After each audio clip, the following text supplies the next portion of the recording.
Computerized Start is brought to you by my awesome patrons on Patreon, and by your tips and memberships on Ko-fi. These and other channel supporters make my live streams possible. You too can become a channel supporter with tiers starting at just $1. And as always, thank you for all your support, including sharing, chatting, liking, and subscribing. Now roll that famous logo animation!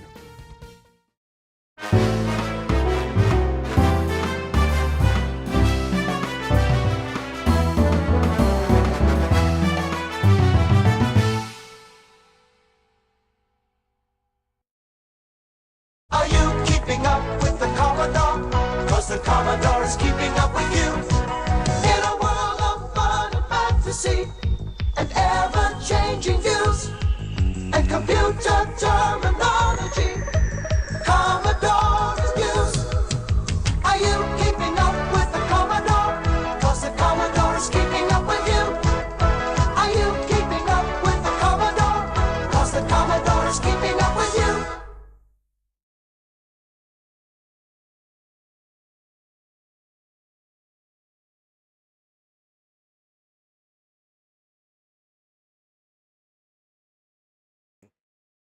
Jeremy, you jinxed me! Of course I'm muted while I play the videos, otherwise you'd have heard me eat a popsicle. Anyways, good evening and welcome back to Computerized Start Live. I am your host, Justin D. Morgan. And don't tell me to remember something, otherwise I'll probably forget it. Don't joke that I'm muted, otherwise I'll probably forget to unmute. Oh well, yeah. You can't teach an old dog new tricks sometimes, I guess. Anyways, let's see here. Let's get through the channel announcements. The July tip jar is, well, it's got a little bit in it, but there is a swap meet this weekend in Hunt Valley, Maryland at the System Source, otherwise known as the Maryland Technology Museum or something like that. So links in the description. Tips will go towards buying potential regrets. I mean, future channel content. And let's see who we have in the chat. We have Frank S. Hi, Frank. We have Jeremy's Vintage Hillbilly Shack, who was trying to figure out if I had any Wheel of Regrets entries tonight. And I said maybe, because it's not like I'm going to spoil that early. That'd take away from half the fun. We have Dave's Vintage Apple Tech. Hi, Dave. We have Jamie's Hack Shack. Hi, Jamie. We have Francois. Oh no, Justin's live means I should be sleeping. Hi, Francois. I guess at least if you're not sleeping, you've chosen a great place because we're working on more 8-bit computers tonight. We have the chat jumping. Yeah, let's see here. We have Retro Tech Chris. Yes, thank you, Chris. The Computer Museum at System Source or something like that. Yes. Hi, Chris. We have Thomas Armstrong. Hi, Thomas. We have Gut Bomb. Hi, Gut Bomb. We have, let's see here. I don't want to miss anyone. I think I've caught up with everyone. All right. So we have some fun in store for tonight. And I think to kick it off, we're going to do the following.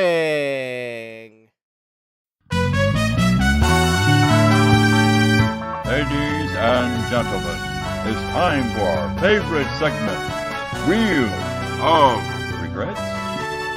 Here's your host, Justin D. Morgan. Hey, who comes up with these titles anyway? And hi, Trina. You snuck in right as I was playing the video. And yes, we have Jeremy to thank for that. And yes, we have one entry on the Wheel of Regrets tonight. Hi, Jack. Welcome. All right. We have the keyboard. Oh, I gave it away. Didn't mean to give it away so soon. Could be a Trident card. although hard to recover after me giving away partly what it is. So just forget what I said for 30 seconds. Maybe guess what you think it might be in the comments or in the chat.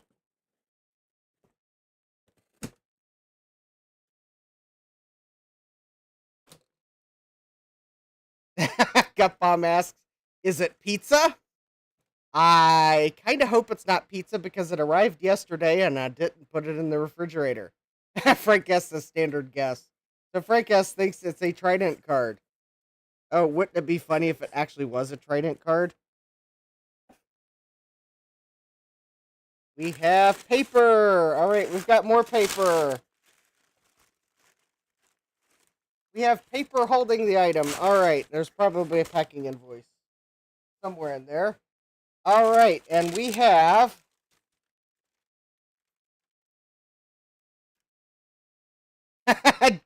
Jeremy says if it's pizza, I'd smell it from here. Retro Tech Chris says butcher paper must be steaks. Jack says DVDs.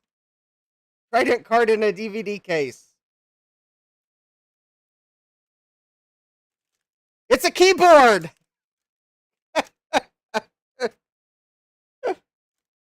So we have a VIC-20 keyboard. Now, this supposedly is a refurbished, tested, working keyboard. Now, for the eagle-eyed among you, let's see if anyone notices what might be special about this keyboard.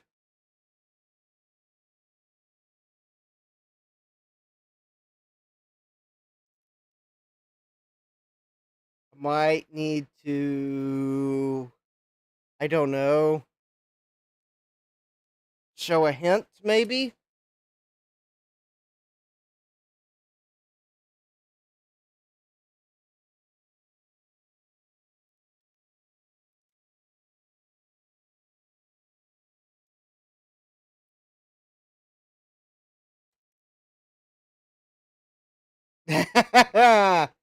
All right, that's probably, not sure if anyone, is it a recreation of the keyboard? No, this is an actual vintage keyboard. This is not a recreation.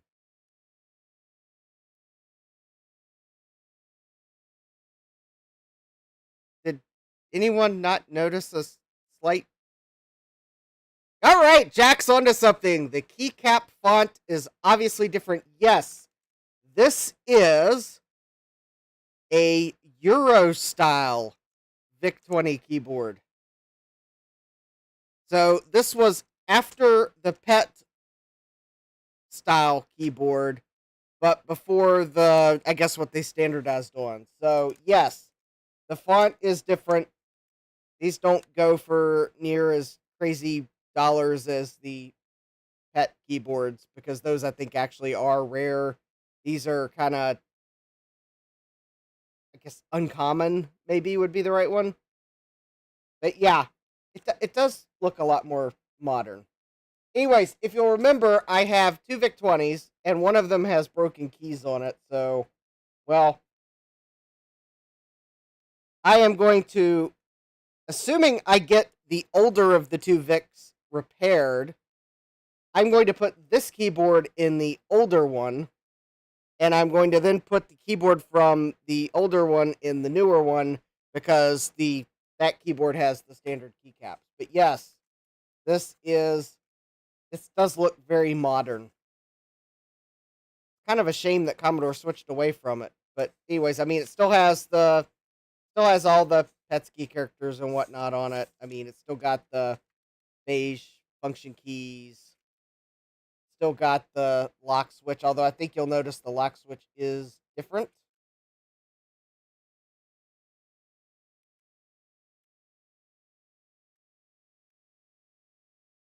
But yeah, there we go. Oh no, Gutbomb says, I had a Pet Keys VIC-20. My dad made me throw it in the dump when I was 12. Oh no, that's a travesty.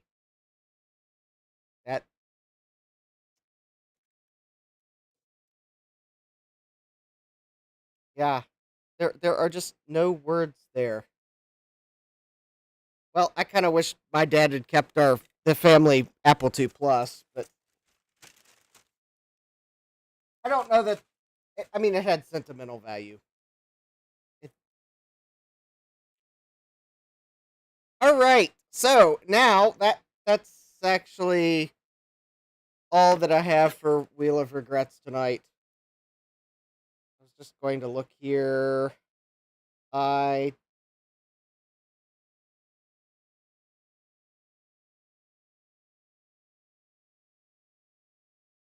eh, maybe we'll have more Wheel of Regrets next week. Oh, Jack says my mom threw out an Apple extended keyboard too. Oh no.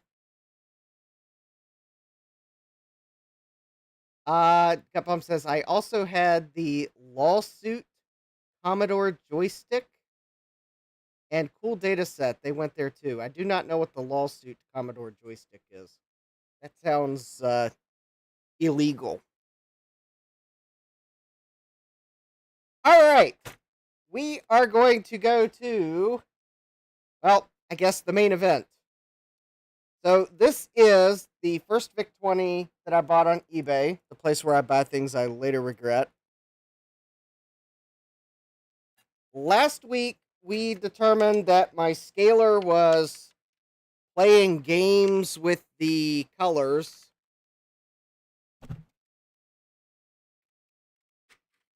So I'm going to probably fall back to using the scaler.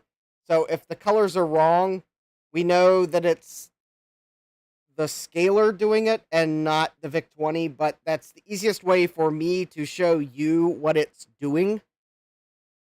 So I will we'll do that.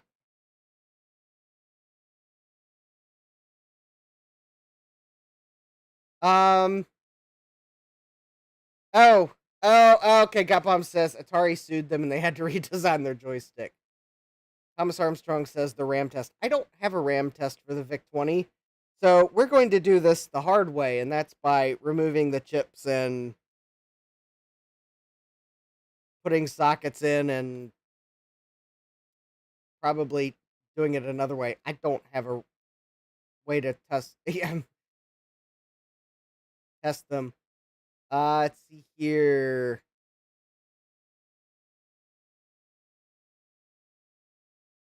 Oh, okay, got bomb. First message was Commodore copied the Atari 2600 joystick exactly, including the exterior design aside from Commodore colors. Atari sued them and they had to redesign their joystick. Okay, well, that would definitely be the lawsuit.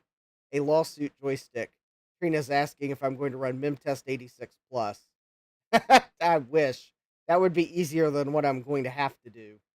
Frank S says, hey, that Regret Rigel scope I bought turns out it was a broken solder joint for the power switch. It is up and running again. Woohoo! And the seller gave me a decent refund on it. Excellent.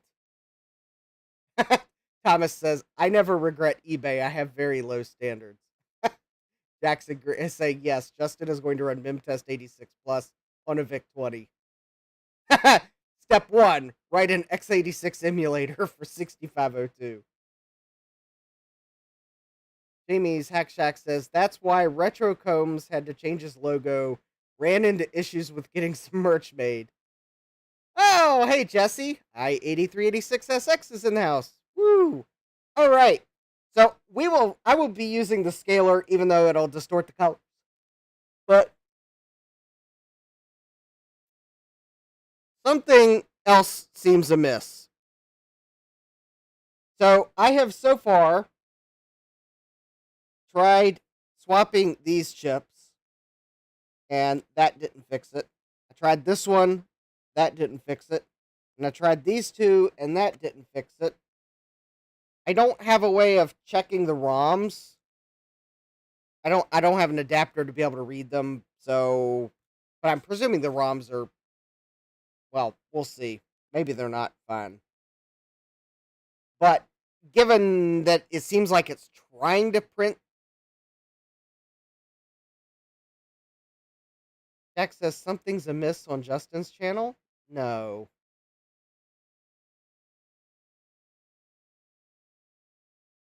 Trina's asking. Jeremy says if you ran an x86 emulator on a 6502, it would take years to change the frames. Yeah. Trina's asking, how do you remember people's real name? I know it was told to me, but that was like days ago and I forgot everything. Just practice seeing people's names. Also, for some of the people in the chat, their username gives me a clue. Also, yeah.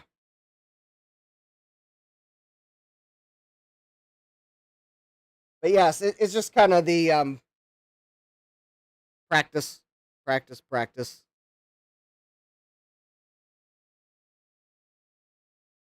And I don't know what just fell over behind me, but okay, I don't think it was anything important. Ah, yes. Jamie's Hack Shack says the OBS cheat sheet plugin. Oh, is there really an OBS cheat sheet plugin?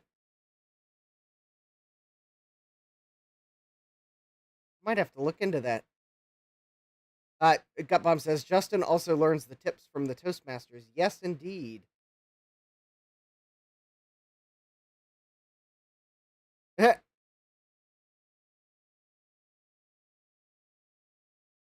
All right. I guess without further ado, I should probably prove that this thing is not like doing something in addition to what I think it was doing. So I am going to use the scaler, but not with that cable. Let's use this cable. So, Gutbomb, which...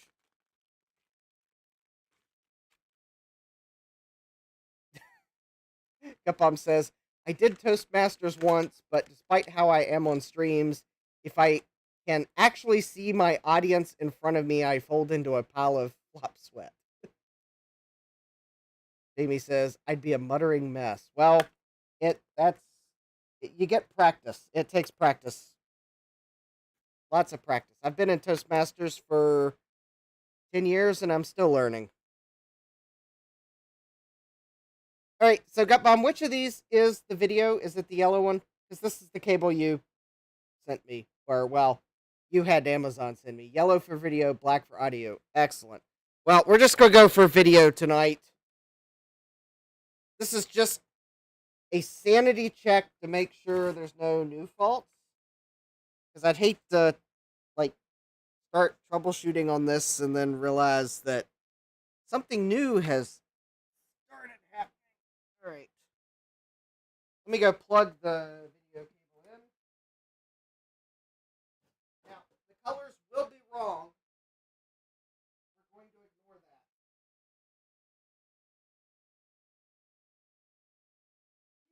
Everyone typing into the chat and waiting to hit enter. Justin, the colors are wrong.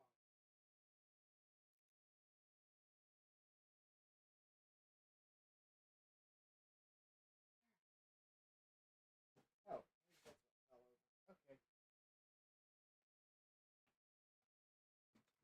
Okay, so everyone go ahead and type in the chat, Justin, the colors are wrong, because I know you're going to want to do it.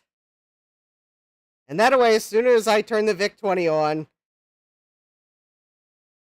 it'll be ready to go hit enter. We'll just get it out of everyone's system. All right. So, 3, 2, 1.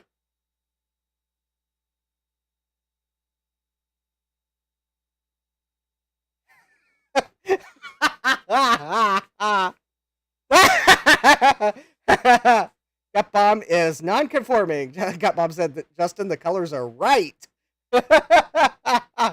Francois says, not only the colors. Yeah, maybe I was trying to sidetrack everyone. Jamie says, besides being Klingon, it's all good. Yeah.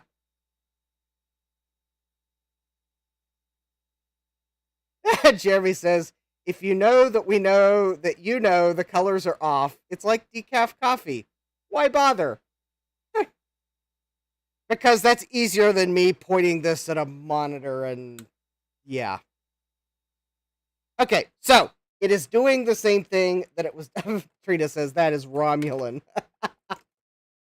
Yes, I got bombed. The scaler is darkening the background, and to some extent the border color and the text color. If I plug it in, if I plug a working VIC or even this one in, if I plug one of my working VICs into the scaler, the colors are also dark. If I plug it into a composite input on a TV or LCD, then they look right. Is there some timing setting you can do to fix that? Not on the scaler. I'd probably have to use a different input device. The scaler has like no adjustments on the composite input other than like aspect ratio.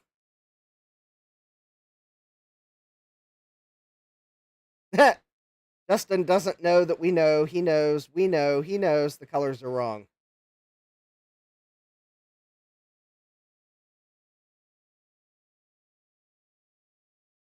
Yeah, it's even with my old cables, it was doing it. So yeah, it's the scaler.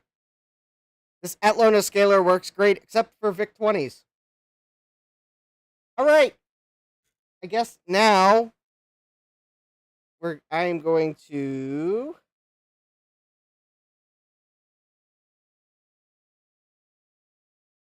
Well,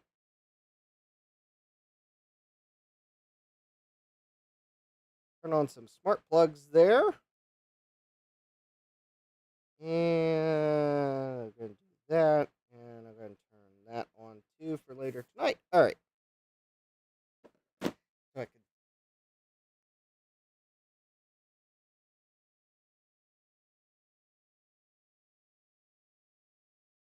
I should set up a funding goal for an Extron RGB HDMI 300A.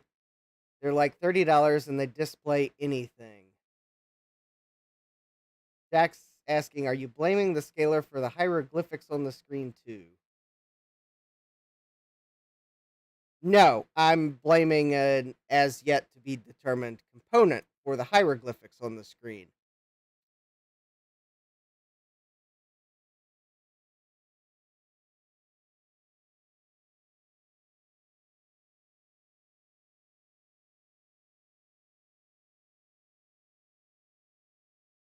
Ah, yes, I have one of those devices on my eBay watch list.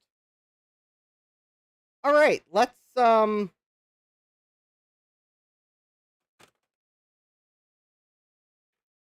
right, I'm going to turn on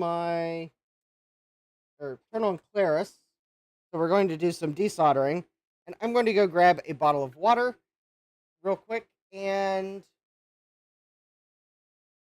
I think I'm going to grab I'm going to grab some 2114s.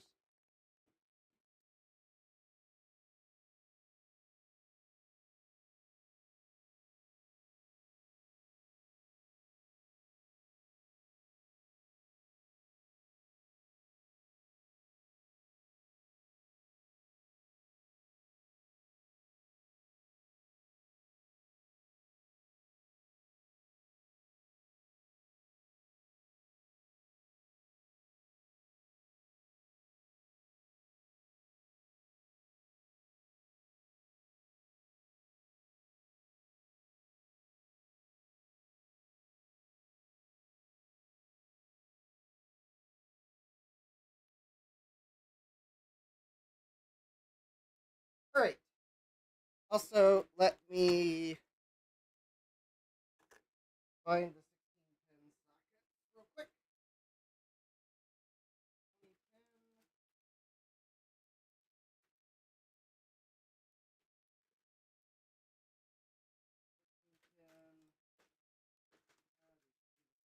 I believe.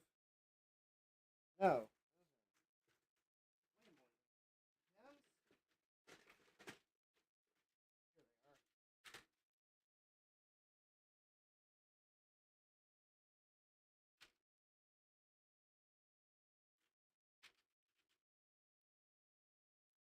All right.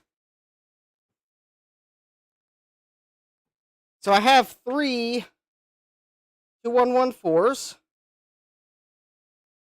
Hopefully, I don't need more than 3 because they're kind of pricey.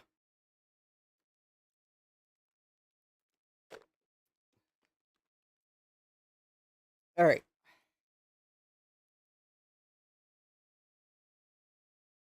So I am just going to. I think I'm going to desolder them all.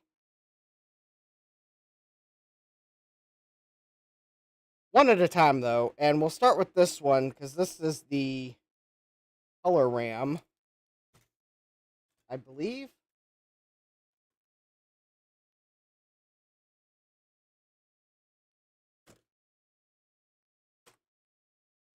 And we'll go from there.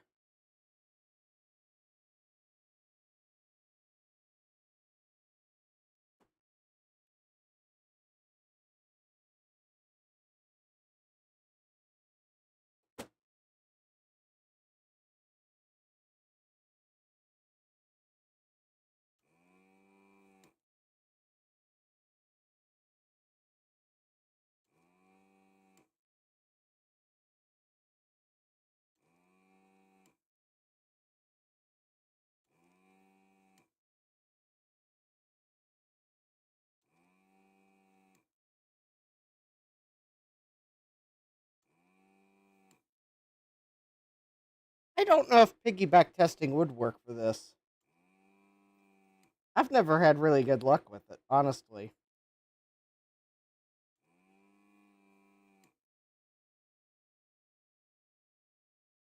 I mean, I might try it, but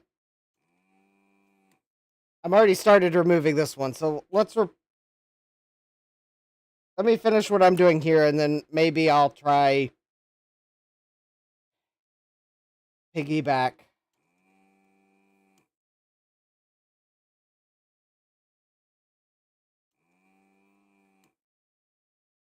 I mean, I know it works for DRAMs. I would presume it would work for SRAMs.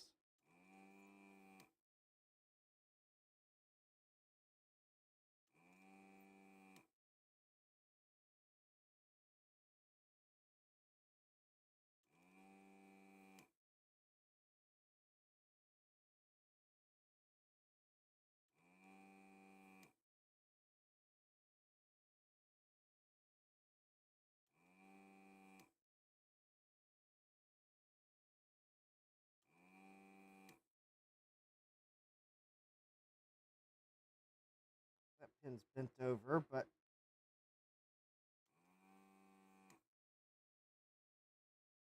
I can at least get some solder out.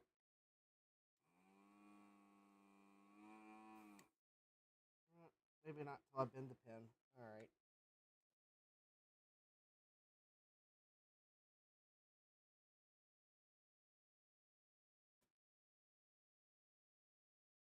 Get the pin somewhat off the board.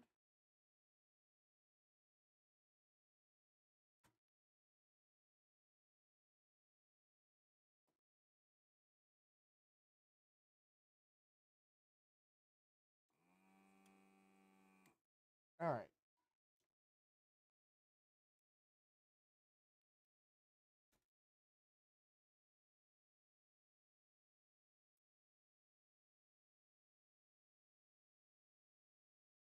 Oh, did y'all not hear the moo? Maybe my audio filter is filtering it out, or oh, this new microphone setup I have is even more directional than the Blue Yeti or the old setup. So it's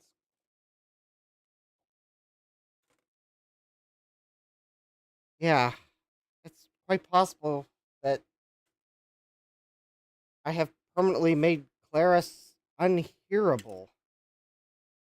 Oh, you heard faint mooing. Okay.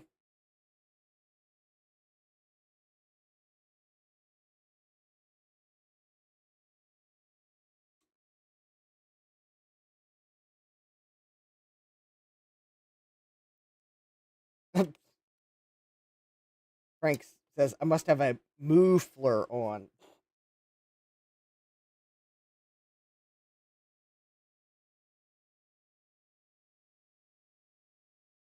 Yes. I did buy something for the channel yesterday. Or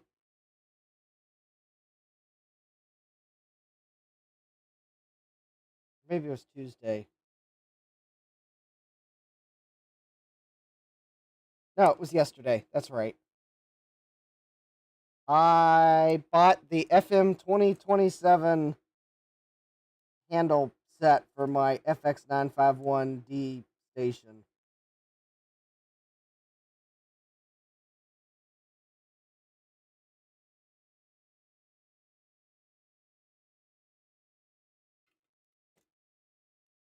I got tired of. I finally got tired of just looking at it, not having a handle for it, so I just broke down and bought it from Hacko. So no, wasn't on sale or anything.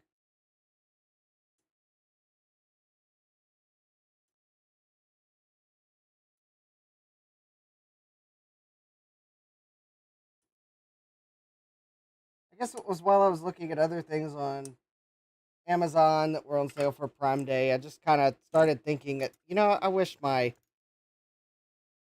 solder station that I've been wanting to use for a while, I just wish I had the handle for it. So I decided I would just go ahead and order one. So yeah. So I should have so actually what it is basically the part of the I should have just bought the thing as a set to begin with and been done with it, but I didn't. It was one of my rare Amazon regrets because I didn't figure it out until after the return period was over, but yeah. I should have just bought the whole thing as a set from Hacko and been done with it, but no, I bought the station because I saw that, I could get the handle cheaper from Amazon. No, no. I mean, I got something cheaper from Amazon, but it wasn't an actual legitimate Hacko handle.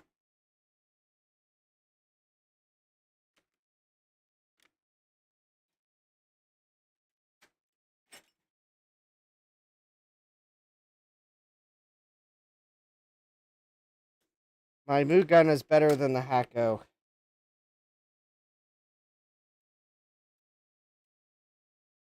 Oh, no, the FX951 is the solder station. Because the fuller story was I was just going to order the parts from Hacko to fix my FX888D. But then I looked at their new FX888DX station. I was like, I like some of the new features. And then I started thinking about it. I'm like, but the FX951 I bought and don't have a handle for, I think does everything that I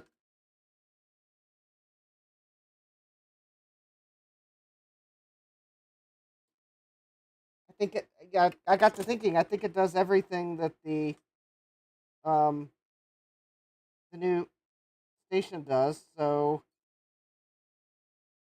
oh,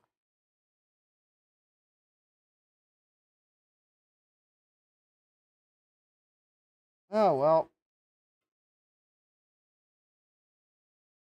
Okay, we have a problem because I got sidetracked, or maybe there was a problem with the trace to begin with. But one of the traces on this RAM is lifted. Oh, thank you, Jack. All right. RGB HDMI 300A eBay regret. Anything goes. All right. So we are 23% of the goal. All right. Link is in the description. And now I'm going to have to. Thomas says my cheap green Moo gun works fine and I have 2 spare handles. Well, my station works fine and I have 2 more spare handles, but I I had trouble finding those spare handles. All right, let's see if I can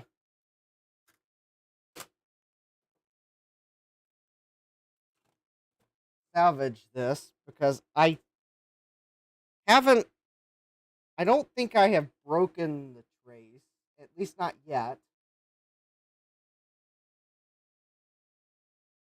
But I did lift the pad and start to lift the trace up, so maybe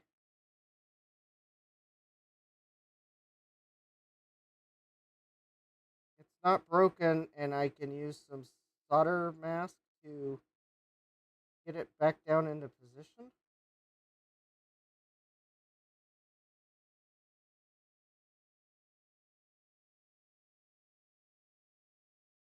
Unfortunately, that probably means it's detached from the via.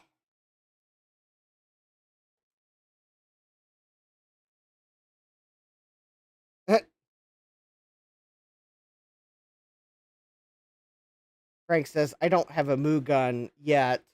Jack says, it's okay, Frank. You can just make mooing noises while using your solder pult. And Frank says, I hate to admit it, but I do. Yes.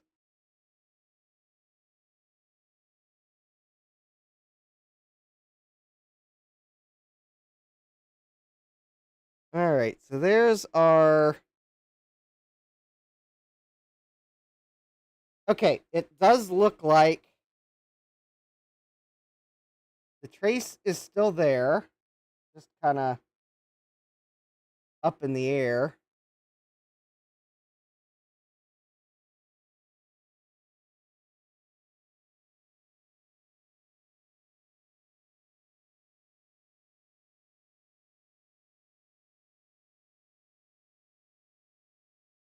So I think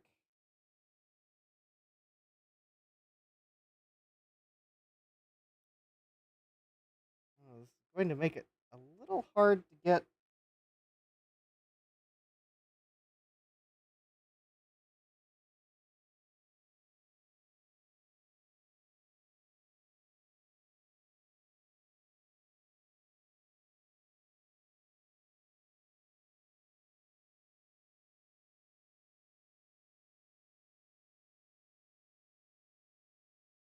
Oh yeah, because that's part of the VIA. So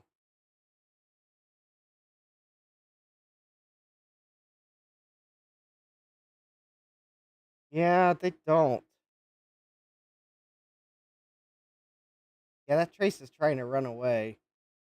I'm not quite sure where it's going because it's going under. Uh, that trace is going completely under that chip. Up there we go. Okay, so if I completely lose it, I think I can bodge it because it looks like it's connected to.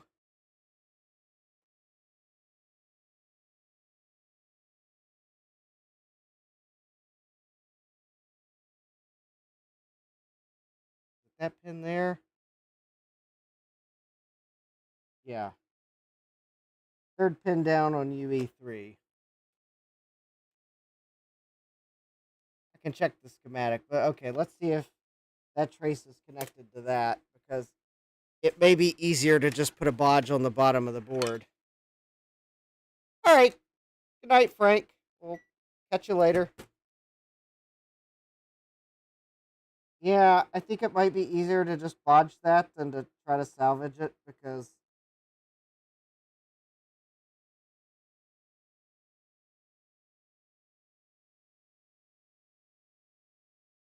No.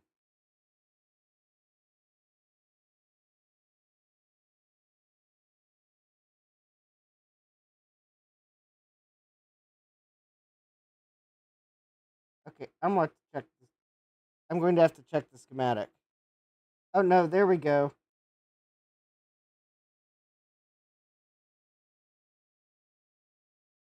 Okay, I found where it's connected. It's actually connected to.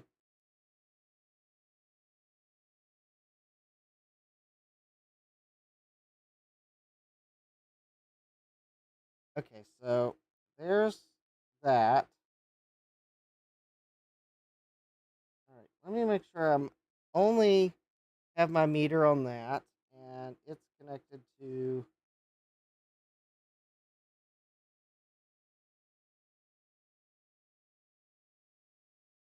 All right, so it's connected to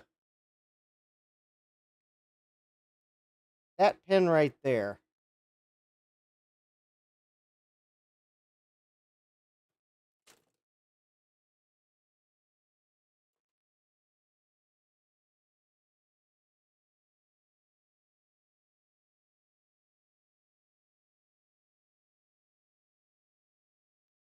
Which I'm probably not going to be able to see that very easy, but all right. Yeah, those traces do kind of look 3D.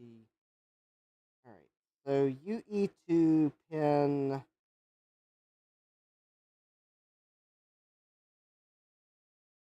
13.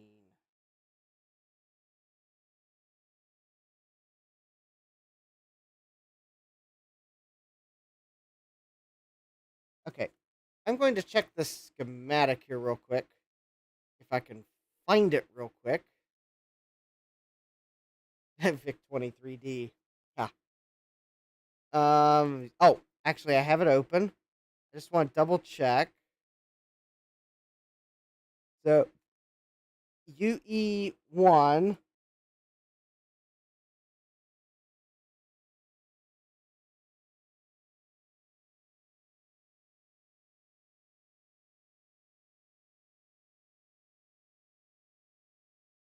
pin 13 is so connected to UE2 pin 13.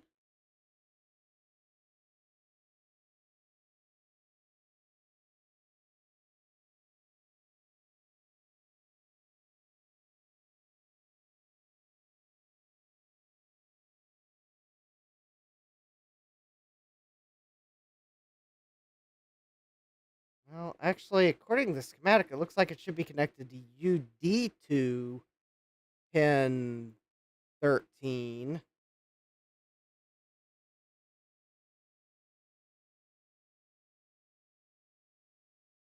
Okay, I may have to remove that chip to look to see where the trace is actually running.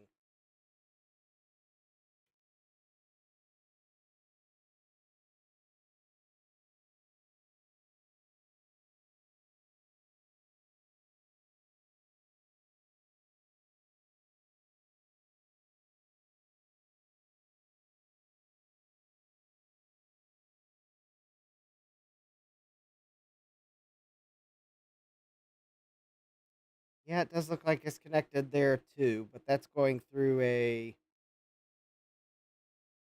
4066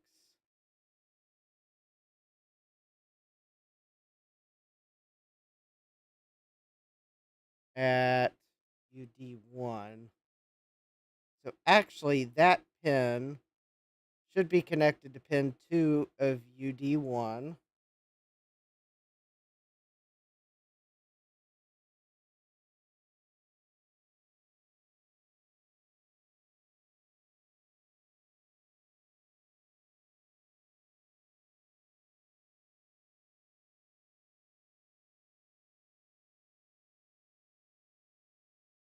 And that does not appear to be the case.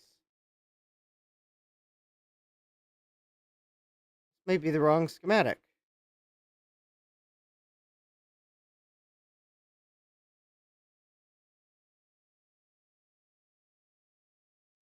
Okay. I'm going to remove the next RAM chip over. I kind of have to at this point, because I need to see where that trace runs, because the schematic is what I'm seeing on the... Oh, hi, Eric. Welcome. So what I'm seeing on the board when I use a ohm meter does not match what I'm seeing on the schematic. So in order to fix my... Unfortunately, my other two VIC-20 boards are the newer revision, so I can't use them to see where it's going. But I guess I'm going to have to remove UE2 to see where the trace goes. All right. I will be a bit more careful with it. Of course, the one thing I could do, and I was tempted to do this, so I don't have a memory diagnostic for the VIC-20, but I was tempted to pull my Commodore 64 over that has a socketed color RAM chip because they're the same RAM. And then I could run dead test or the diagnostics.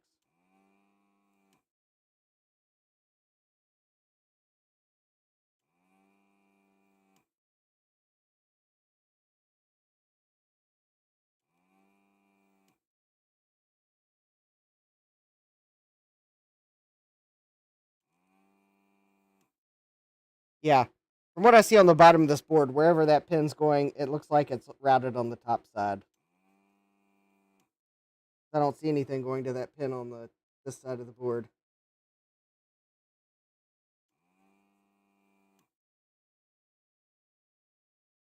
But I do see where that other data pin is going to the 4066, so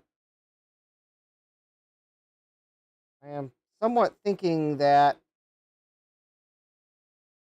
the bodge may actually need to go where the schematic shows it. Possible that broken trace is touching something that I don't realize that it is.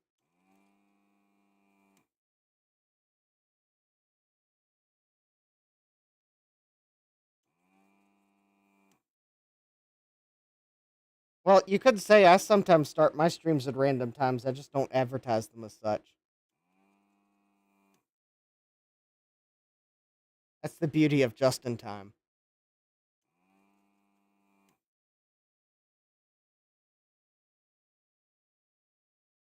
I might roll a D20 and that's the delay. Okay, quick. Now I gotta find a D20. Actually, it'd be more like a D8 or a D10. Or maybe, just maybe, I have a D13.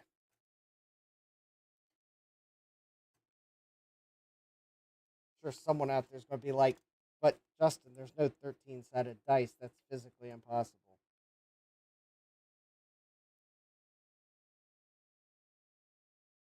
Well, it wouldn't necessarily be a fair dice, that's for sure.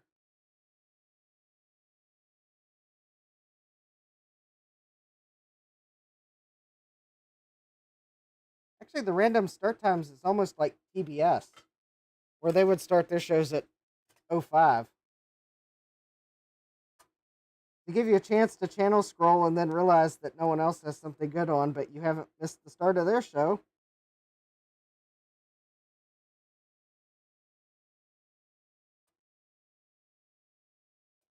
I wonder if they still do that. I don't subscribe to cable, so.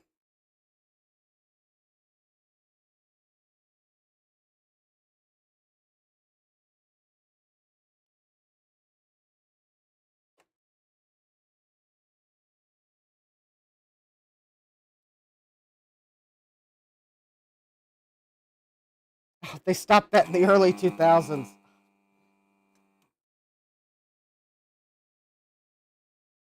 I kind of somehow suspected they might have. Jesse says MLB games have random start times sometimes.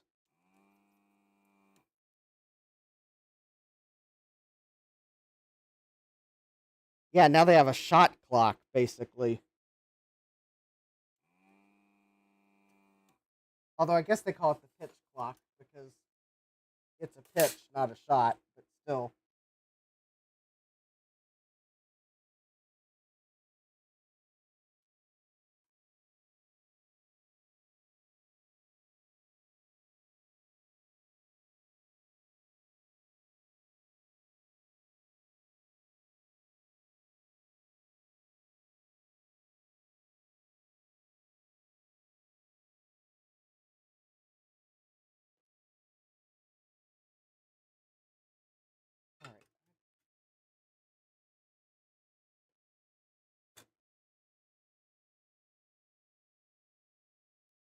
Okay, now let's see.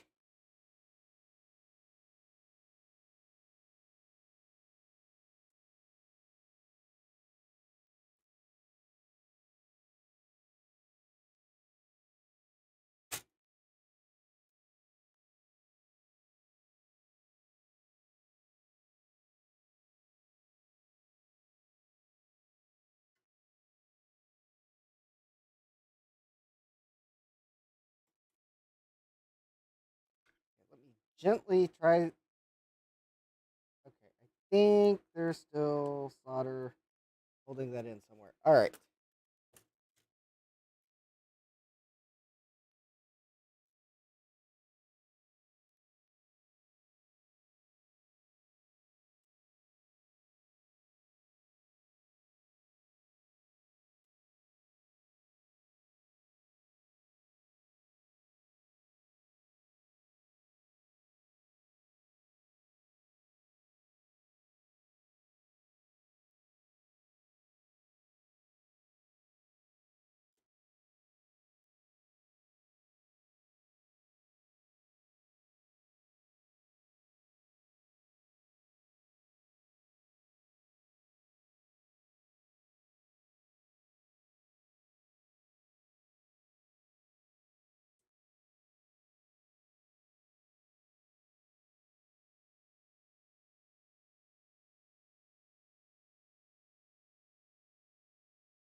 Chrono time began.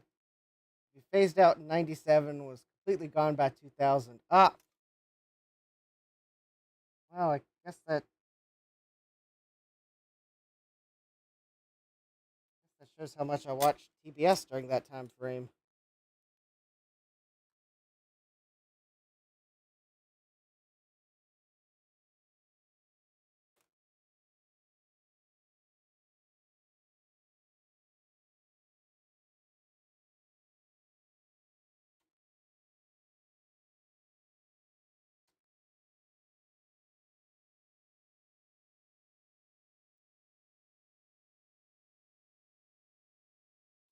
There we go. That chip came out with less regrets.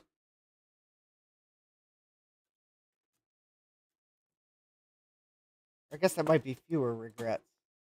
Ah, that looks pretty clean. Okay, so that trace that broke is going, goes here, and it goes under this diode.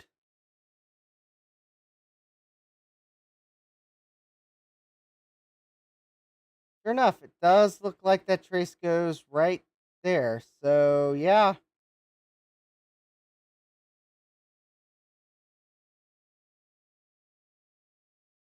So, yep, there's that trace. It's definitely going exactly where the multimeter told me it was. So, there's my bodge wire on the bottom of the board.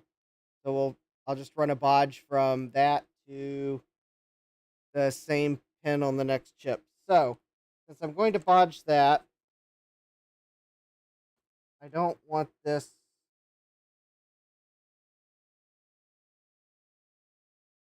partial piece of trace to.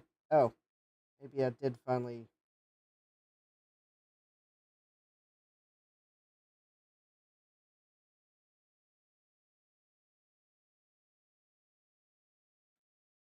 Oh, looks like I detached it.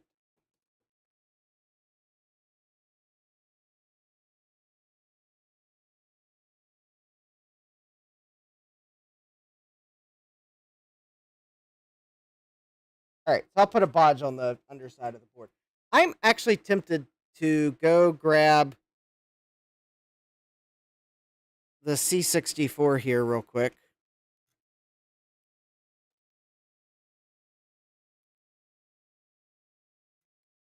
Oh wait, I can't call it the C64 because Ohio State University has a trademark on the word "the." Never mind. I'm going to go grab C64, and I think I got a dead test diagnostic cartridge. Yes, right beside me. and we'll put these 2114s in it and see if those either or both of those are good. And I know which one's which because one of them has a green mark on it. So let me go grab that. The keyboard doesn't work on it, but that's fine.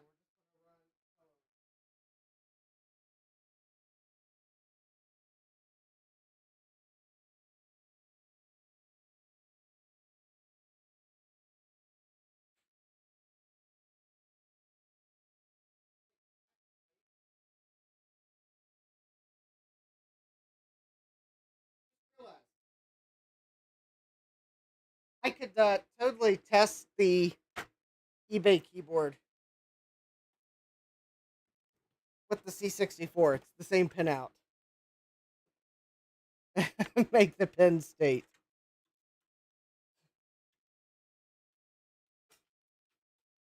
Now, one of the members of our Toastmasters Club went to the Ohio State University, so he likes pointing out that it's the Ohio State University. I didn't realize they had a counterfeiting problem of universities in Ohio that they needed to counter by trademarking the word "the." But then again, I guess it can be a very intense state for picking colleges. So I guess. Oh, also, it does help to follow the correct cord on your workbench. If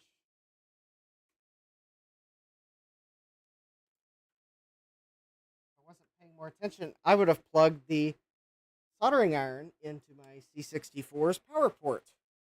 That would have not had the intended effect, shall we say.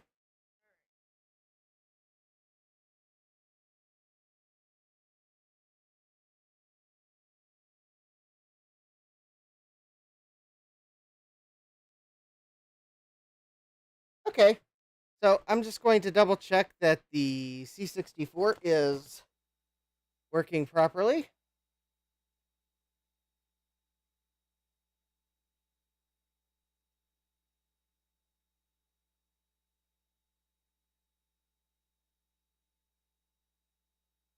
Oh, did I?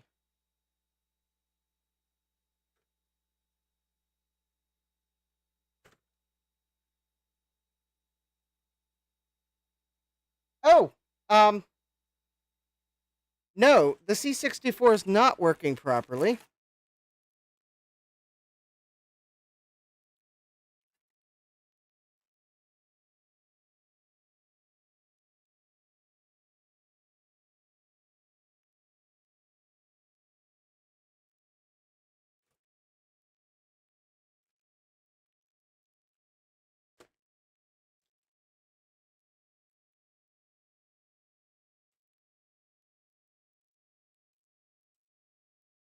They're 2114s. Are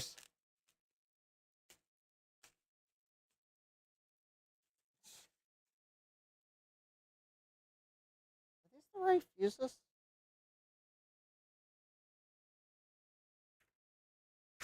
All right.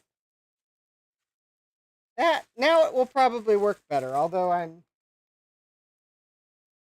questioning whether those are the correct fuses, but well. There we go.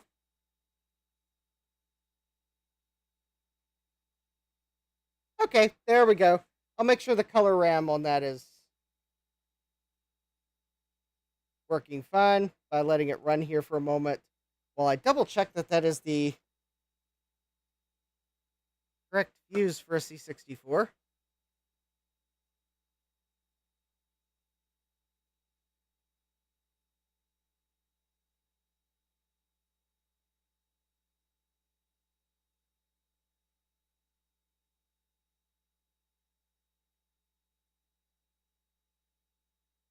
Yes, thank you, iFixit, for giving me the fuse replacement instructions for a C64, telling me it is a 3AG fuse, but not telling me what the value of said fuse is. Ah, okay, 1.5 amps. That is, I do have the correct fuses. All right, so the color RAM that is currently in here. All right, is good. But this is the RAM that was in the C64. I thought I would just let it run long enough to confirm operation, just like Adrian Black does. Never assume that your setup's going to work. Usually in his case, it's his RetroTink. In my case, it's, well, eBay regrets usually, but hey, I mean, I did buy the scaler on eBay, so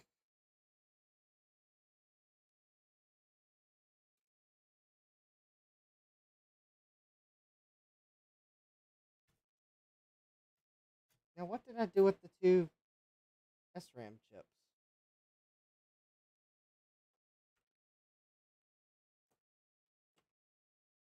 You know those times when you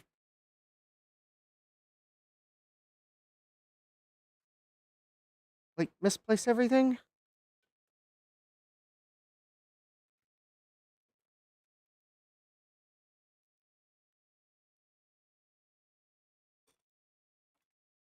Ah, okay. I'm not sure what I did with the SRAM chips.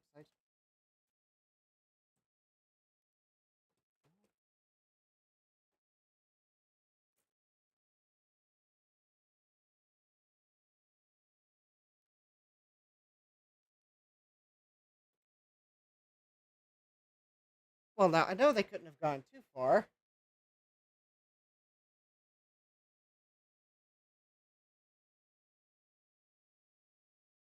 That's not it. That's one of the new RAMs. So I go get the C64.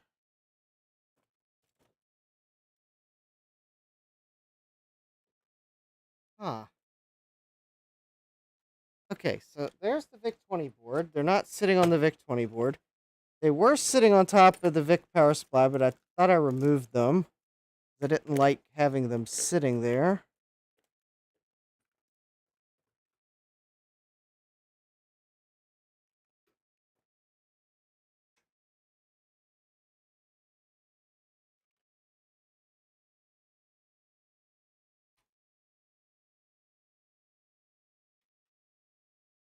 All right, hold please as I attempt to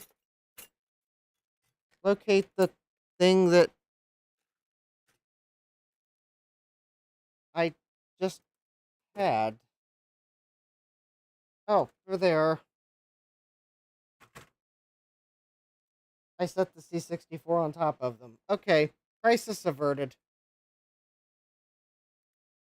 C64s probably aren't the best place to store SRAM chips under, but, well, at least I didn't actually lose them.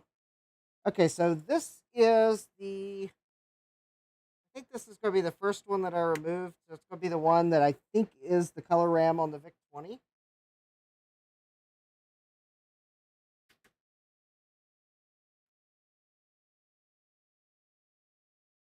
Okay. Yes, that is the one that was the color RAM on the VIC-20 because it doesn't have the green mark on it. All right, 3, 2, 1.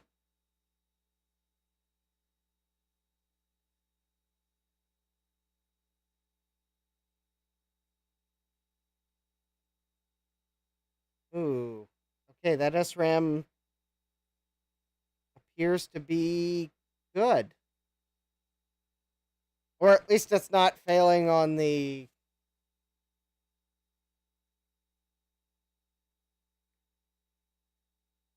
Well, I guess let's let it run the color RAM test.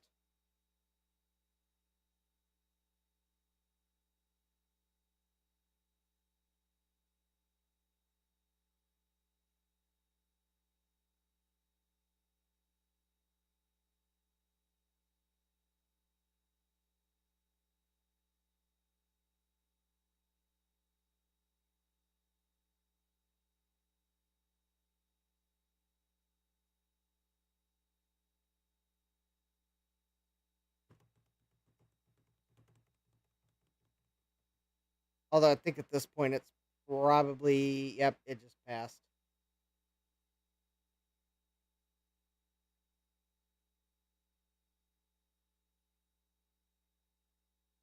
Although I'll let it. No, that has to be the color RAM. So yeah.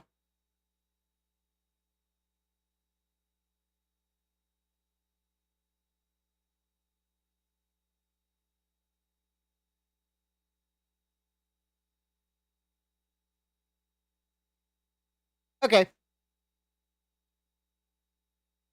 Well, that SRAM is probably fine. So let's put the other one in.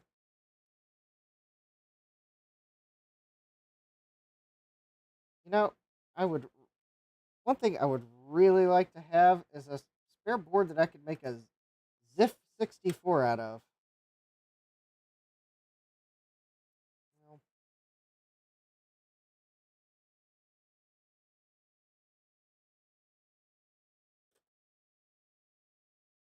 Long-term goals.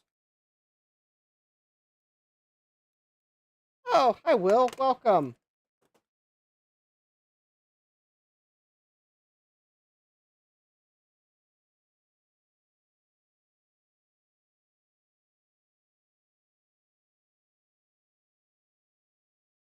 Good night, Trina. Thanks for hanging out with us for a while. Actually, I think this one I'm going to probably install Jiffy DOS or something like that on. Oh, none of the ROMs are in sockets. That could make that kind of difficult, but there's a hole in the case for a toggle switch. Oh, and that SRAM looks like it's fine too. So maybe this. So, trace is broken 1, bad SRAMs found. At the moment, looks like 0.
All right. Well,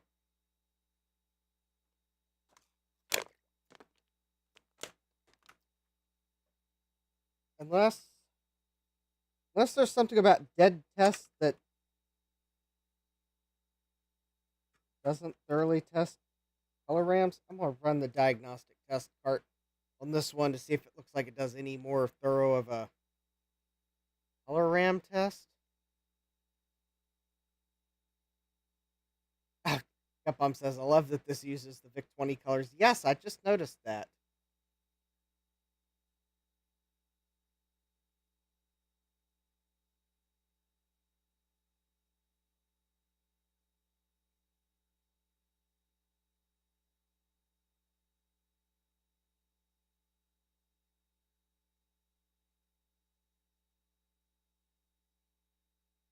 I don't have any harnesses on because just running a SRAM test. Okay, well, that SRAM looks good. I did have the thought, though, that before I set the C64 aside, because C64s and VIC-20s use the same keyboard.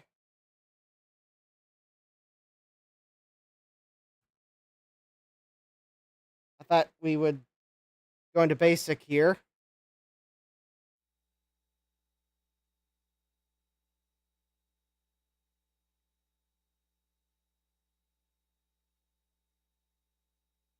Ooh, keyboard actually feels nice.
Never said it was a creative program, but okay, this keyboard works.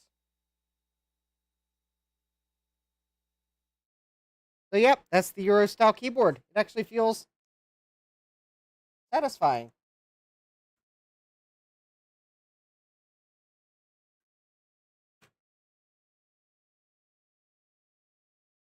So, cool. All right, so hopefully I can get this VIC-20 board running correctly and it will earn a Euro style keyboard. So it will look like a cool wonder computer of the 1980s. Commodore VIC-20. Plays great games. Under $300. At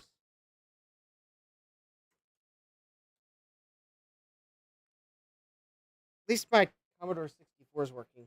Okay, so I'm going to leave the C64 on the bench because I'm actually thinking I might just go ahead and remove the rest of the SRAMs, test them, and then I'll put the sockets back in one fell swoop.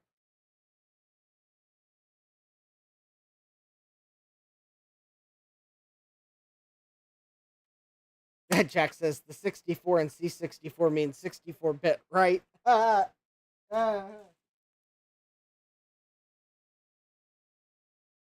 No, it's for 64 kilobytes of memory. As in, Jack Trammell said, you will not need anything more than 64K because I'm Jack Trammell and I said so. He didn't actually say that.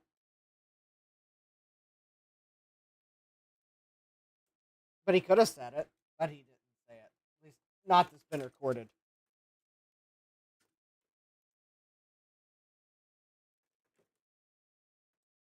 But if he said it, he probably would have said it almost exactly like that because, well, he was Jack Trammell.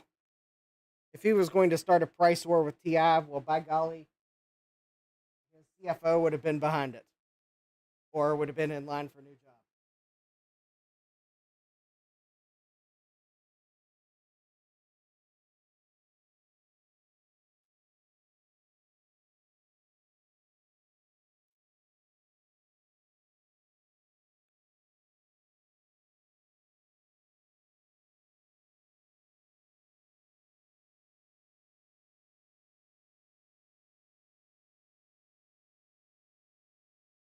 All right, I am going to, though, while I wait for Claris to warm back up, I'm going to make a mark on the back side of the board.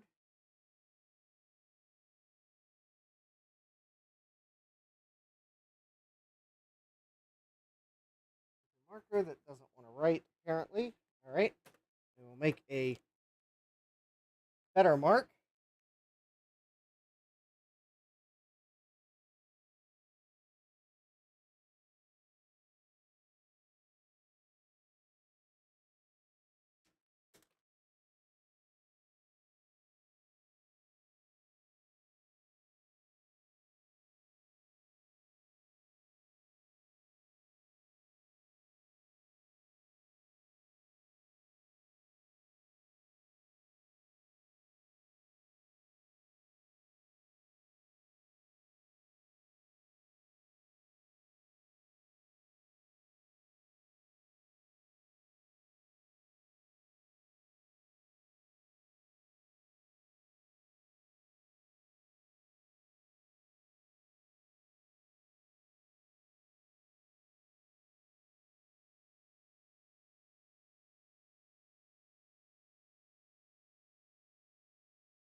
Ah, yes.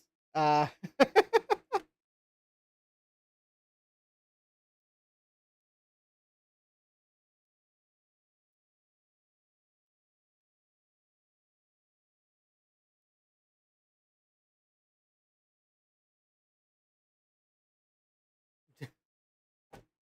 all right. Ferris is warmed up, so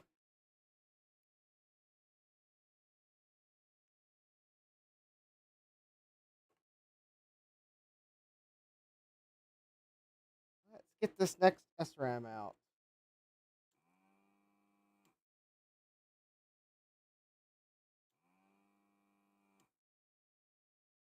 I know, so many tempting regrets there, Gut Bomb.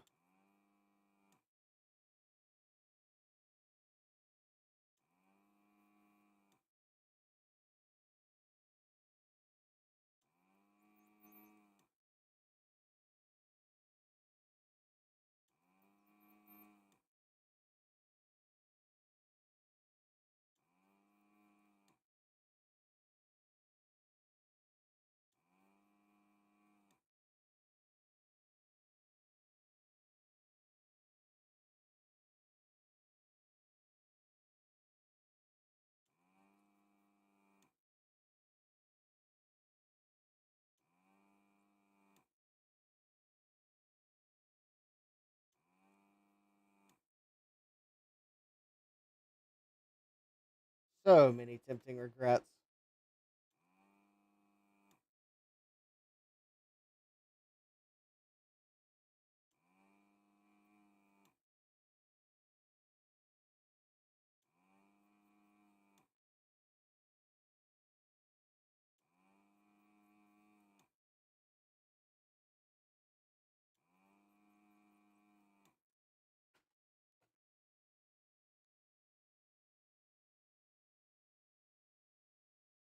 Yeah, I don't know how much those normally are, but I'm pretty sure their shipping cost has probably turned a number of people off.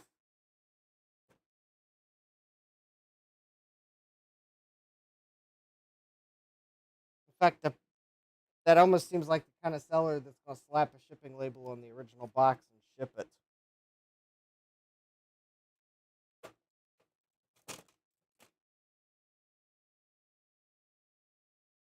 I'd be concerned that that's what they're going to do.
All right, trying to find. Oh, there's my spudger.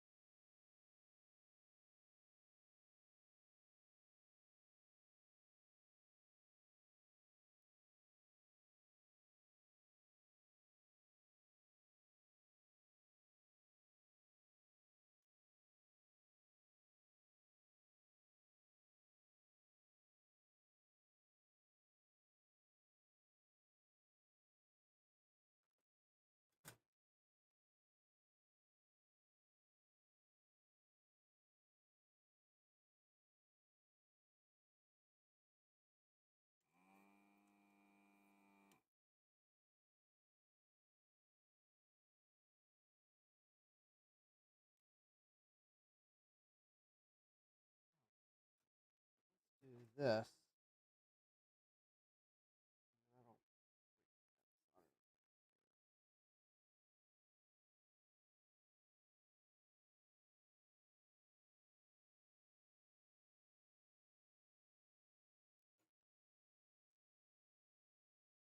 No, I didn't get any of that solder out.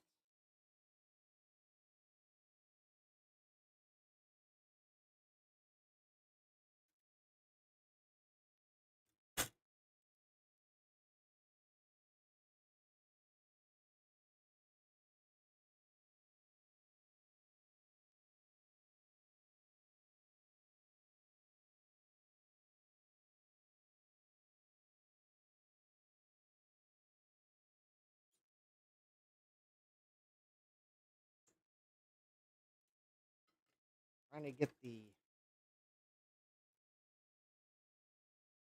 Commodore bent the pins. Oh, there we go.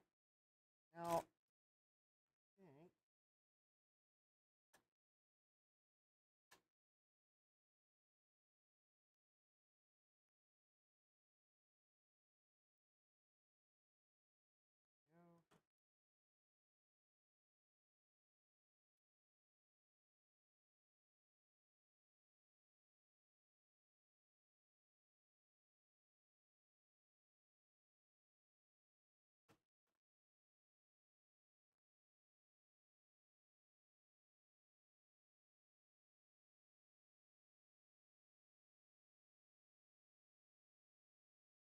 all right.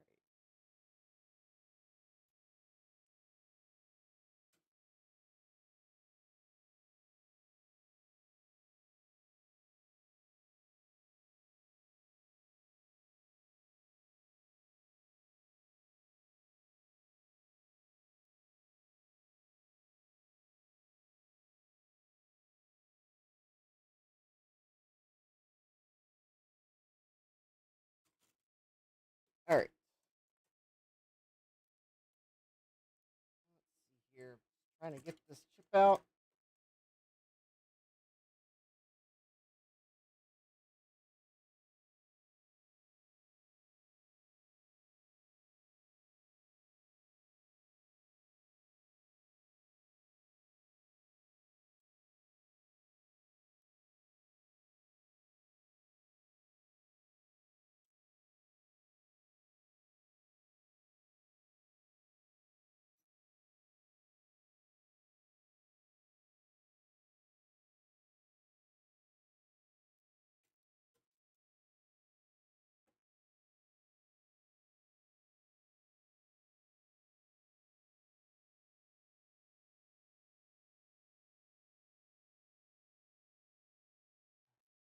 Let's see if that is free enough.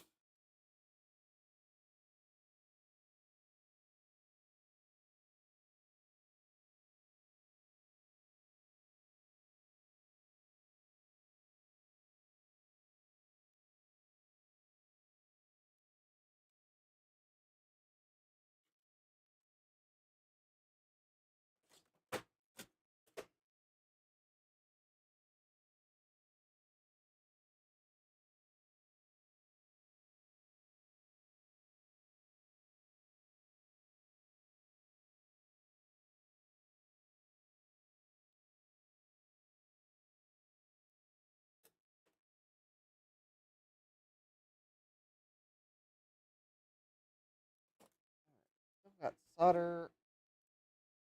There we go. I think. Excellent. That SRAM came out.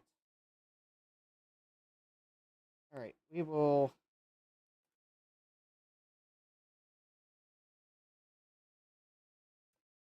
Actually, I will pull another one out and then we'll test them. Someone's selling. Oh, hey, Steve. Mac 84's in the house. Steve says it's never bad RAM unless it's bad RAM. Yes. Someone is selling one of those yellow plastic floppy drive inserts on eBay for $50. Ouch.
There we go.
Right.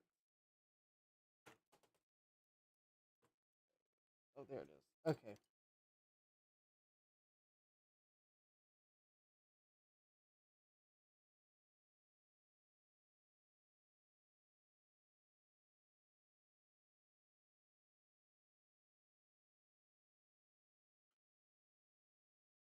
Jax found an average-looking Mac SC for $899.99 plus $133.70 for shipping. No, thank you. I'm still just trying to figure out what a pet-style keyboard on a VIC-20 is worth. Although I think the eBay seller just wants too much for shipping.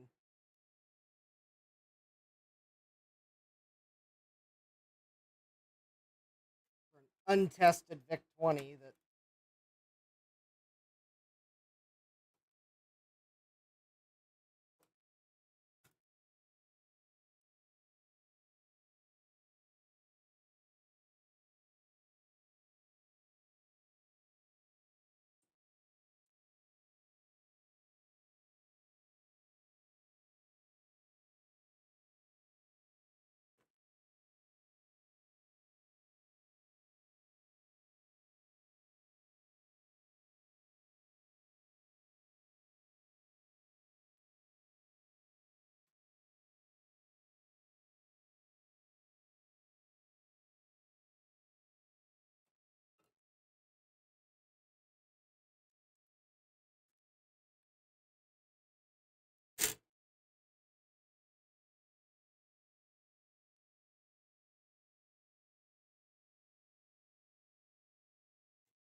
I found a forum post, someone asking what a pet style keyboard's worth, and unfortunately the forum post ends with the disappointing conclusion that, oh no, that's a Euro style keyboard on the VIC-20 you're looking at trading for. So of course the post never says what it's actually worth.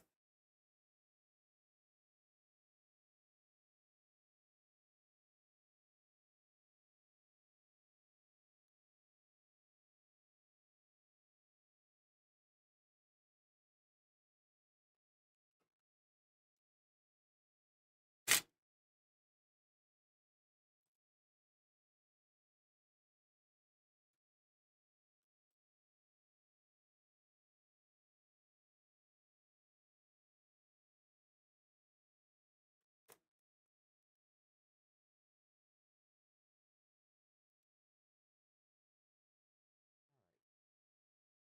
like there's still solder down in these vias here.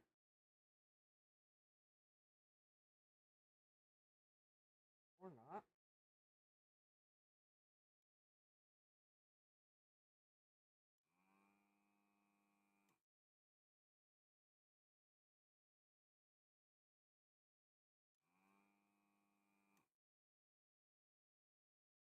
No.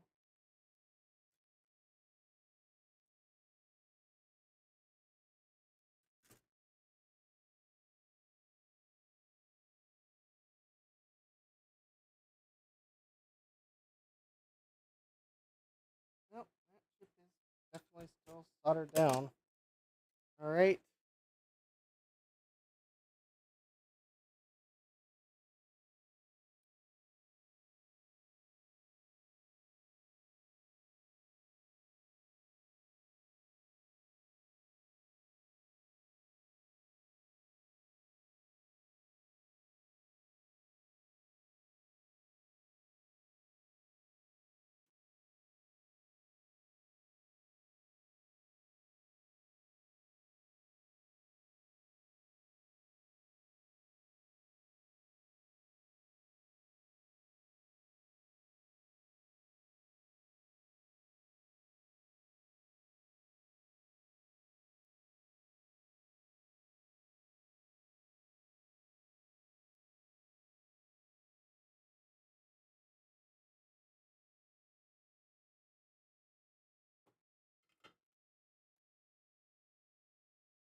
Try adding some flux.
Someone must have got a deal on blue dots. I don't know what the deal is with the blue dots. They're probably marking.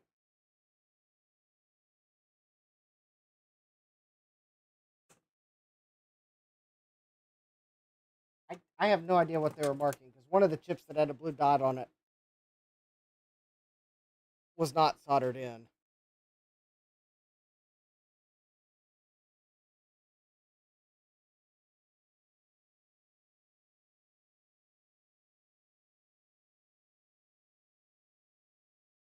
Or was soldered in.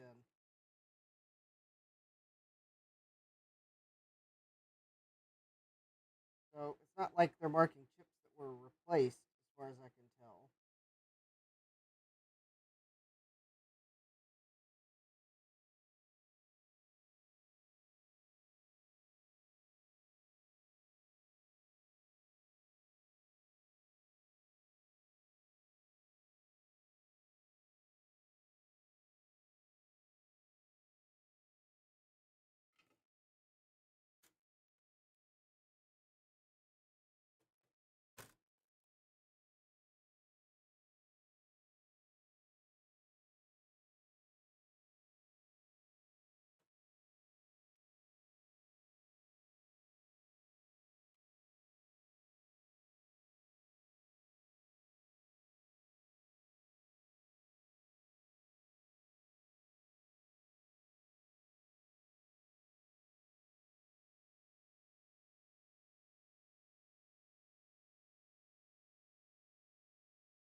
There we go. And that one's out. All right. Well, now that I got two more out, I will do another test round. I got to clean the flux off of this one.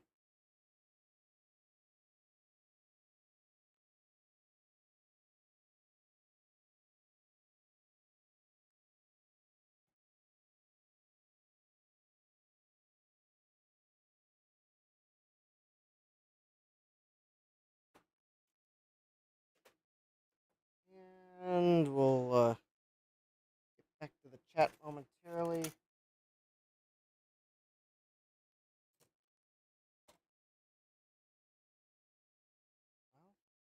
Find my pin straightener.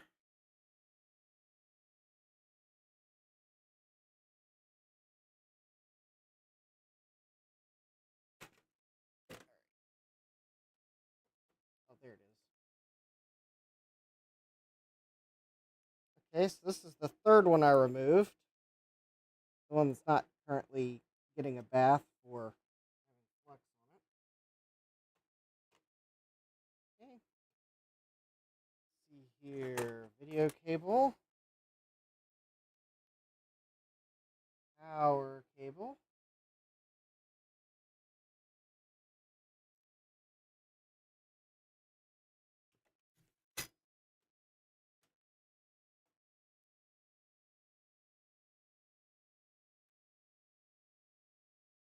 Head test cartridge.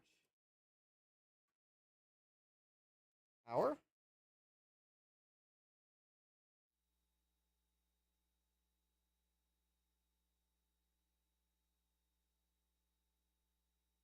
Well, that one's probably not it.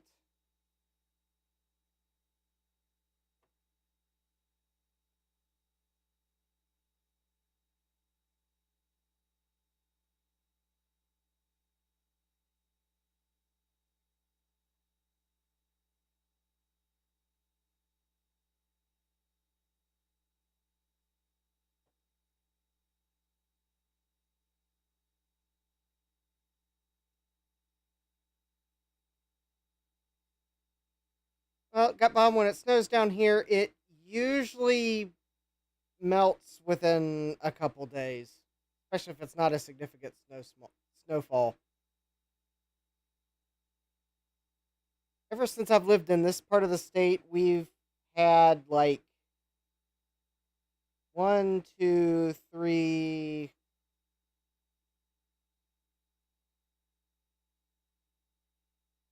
I think four snowfalls where it really kind of the snow was there for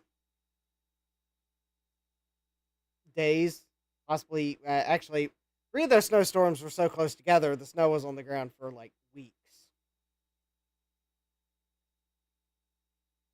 So, all right. Well, this. Okay. Well, that's not the SRAM I'm looking for.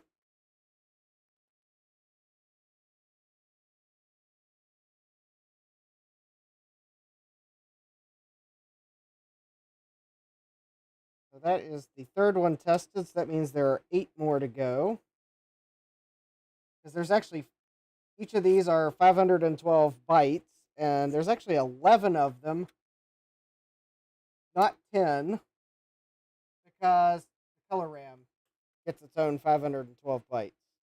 Much like the C64.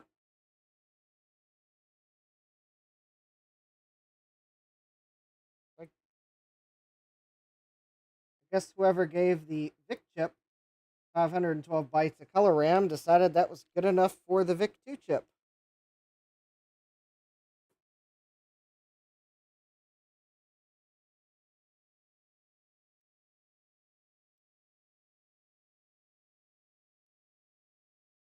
All right, and there's the next one.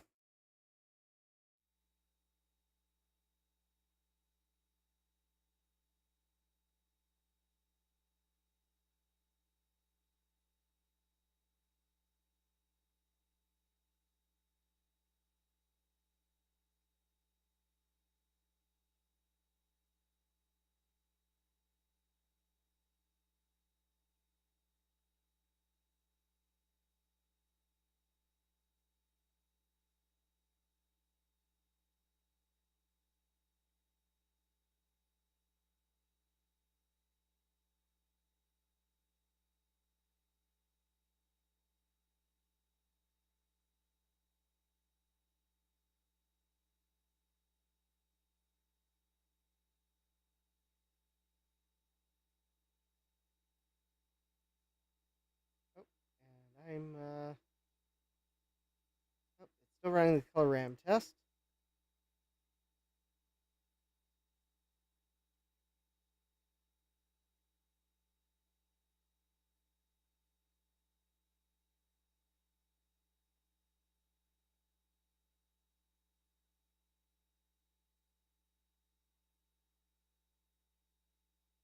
And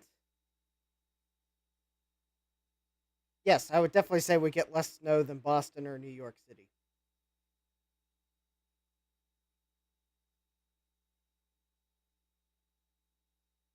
And that's not the static RAM, probably. All right. Well,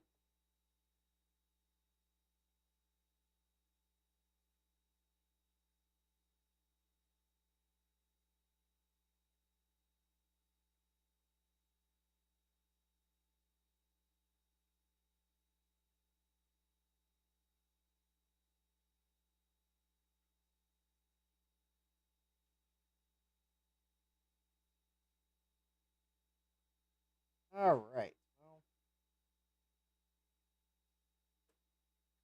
I guess we will carry on with the next two.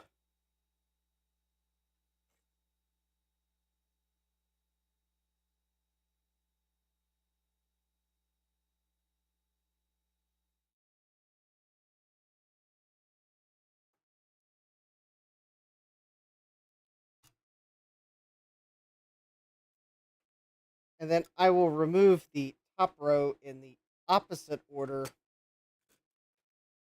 because I think it just dawned on me that I should have probably, after removing what I think's the color RAM, I should have probably started down on this end because I think this is where the video RAM is.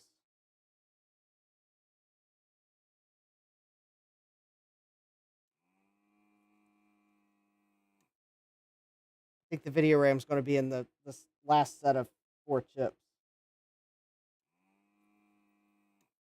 2 pairs of 2.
Yep, we're just going to go for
All right.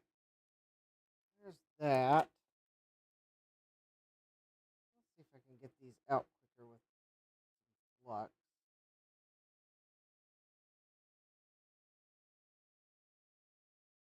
Try to get the last remaining solder that I know the Laris probably didn't get.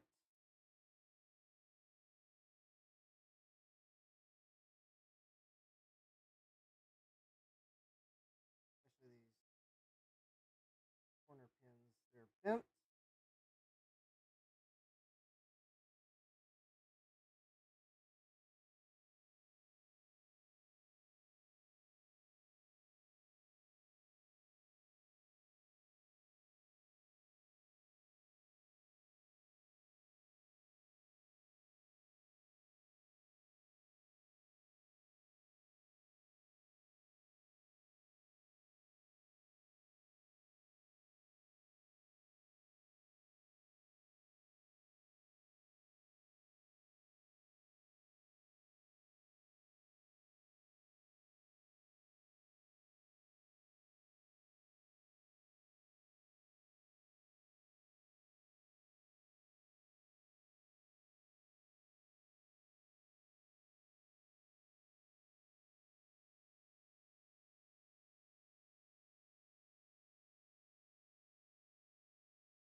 All right.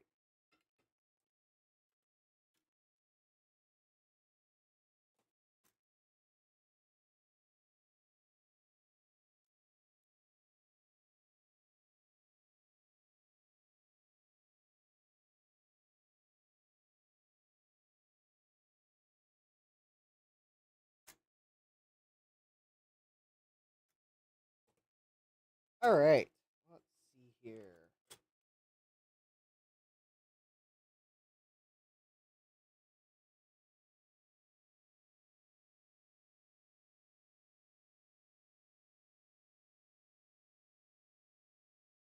There's still some solder holding on to the top side, so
okay. So there's still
still trying to get that one RAM chip loose. Or, well, this first one, well, actually it's the last one on the row, but I don't know what inspired me to try to get it out before the other one.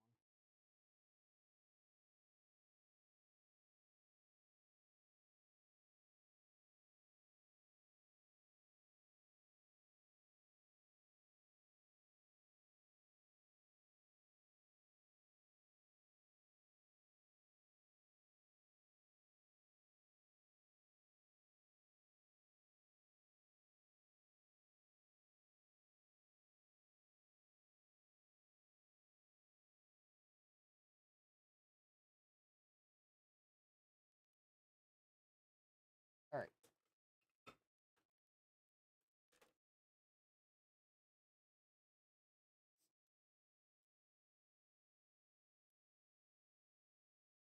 Capcom's trying to find more stuff for me to buy on eBay. Well, folks, the tip jar is still open if you want to help me buy more regrets.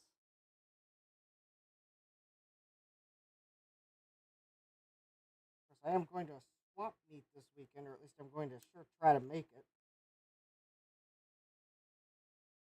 Which is why I'm trying not to buy anything on eBay tonight. But Capcom might make the decision hard. Oh, did I lift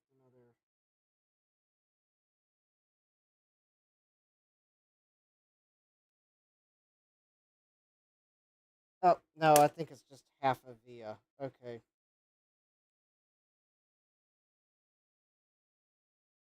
Okay, I think there's still something to solder to.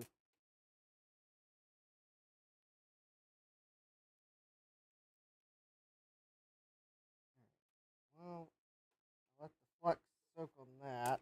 Alright, let's see if I can get this other RAM chip out. Thinking my theory that it's RAM causing the extra problems might be a bust. But then again, there's still more RAM chips. Because I think the E row is one half the byte, and the D row is the other half of the byte. So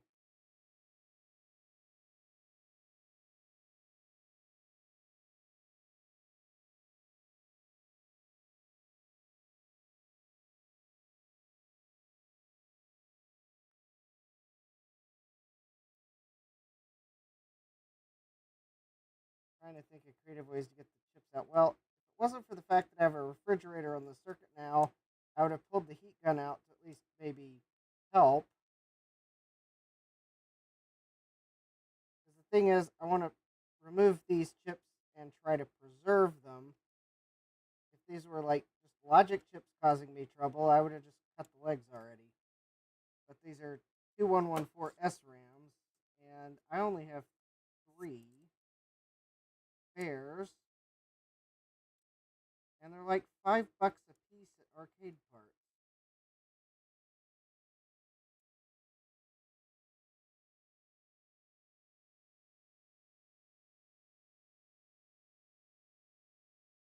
And the thing is, I don't want to like go unplug the refrigerator and then forget to plug it back in. That would be disastrous.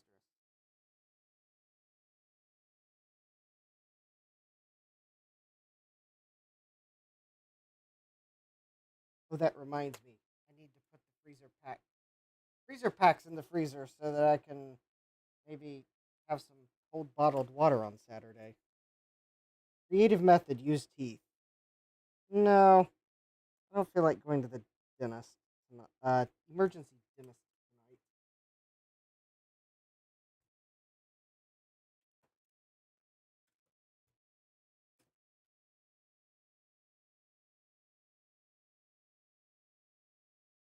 Yeah, if I had to do that, well, then I probably would not be going to the swap meet on Saturday because my mouth would probably be hurting. I gotta see my peeps that are going to be at the swap meet, and I gotta make sure that that Steve can find me a wonderful Apple II clone again this year to like trick me into buying.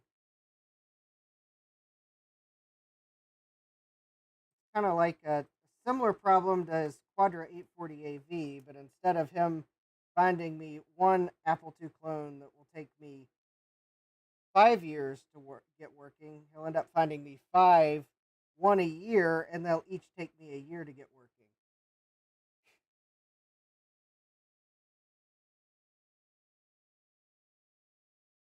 Yeah, we're coming up on the 1 year anniversary of me finding computer. Can you believe it?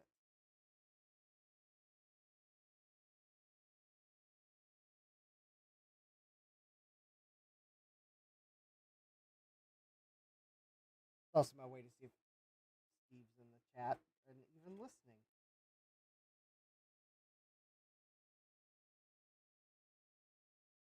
There's someone in the house. Oh, that just.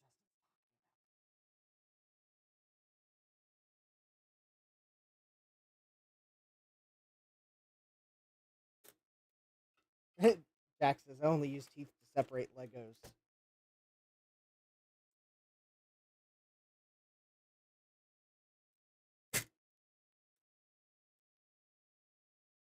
I did in my Amazon Prime order that I placed. I did order something to help with the. I have a refrigerator on the same circuit.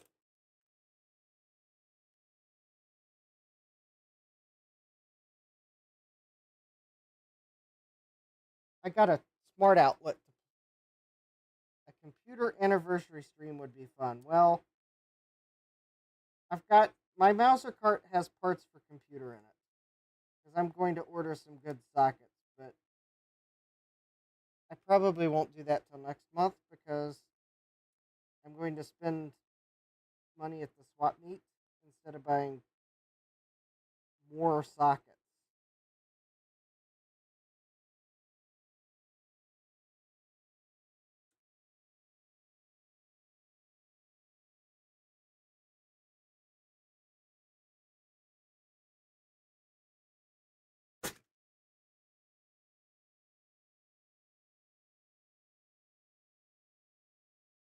Unfortunately, it seems like the sockets I bought from Jamco are not suited for using flux, using extra flux with them.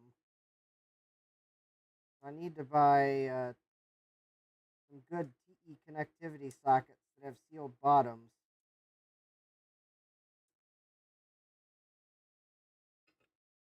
Actually, the sad thing is I don't know that in a large quantity that the Jamco ones that I bought were much cheaper than the TE connectivity ones.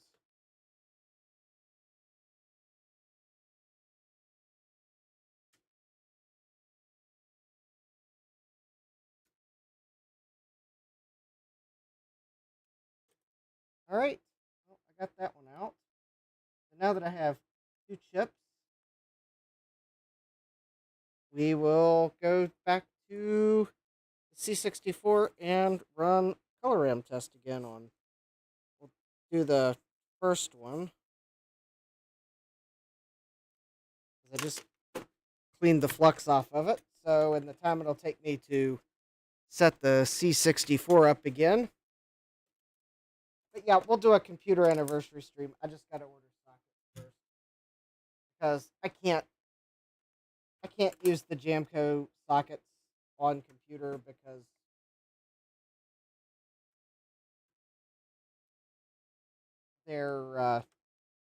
they're wicking up flux and that's letting the solder them closed, and then you can't use them and you have to remove them, and that just adds more stress to computer's circuit board.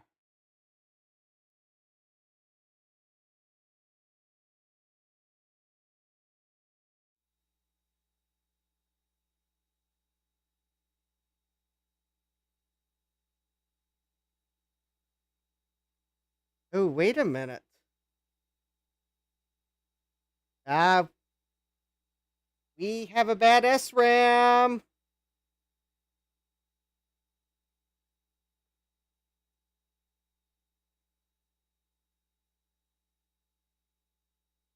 I'm pretty sure, yeah. Oh.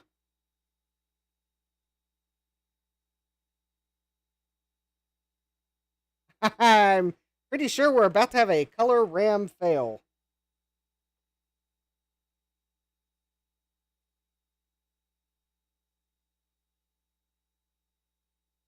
color RAM. Bad. All right. Yeah. It is bad RAM. Woo! And it only took me 3 hours and 15 minutes to get to that conclusion. Yeah, that is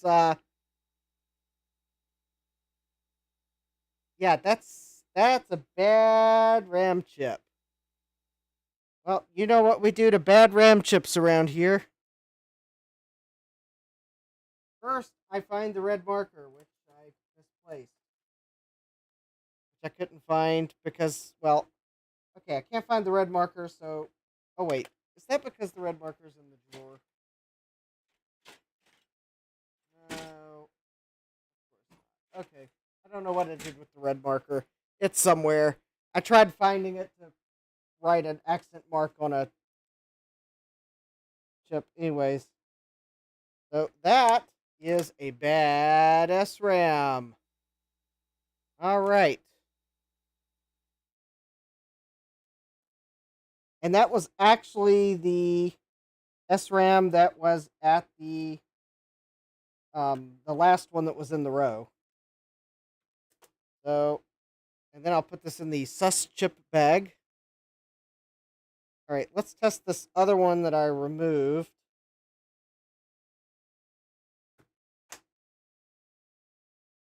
Real quick. And then I'll pull one of these replacements that I have out. And we'll make sure it's good. And I guess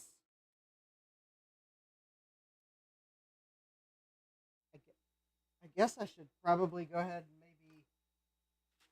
maybe reinstall this one row of SRAMs. Also, I realized I grabbed the wrong sockets because these SRAMs are 18 pin, not 16 pin. So let me find my 18 pin sockets for this runs. Those are 14 pin. Those are.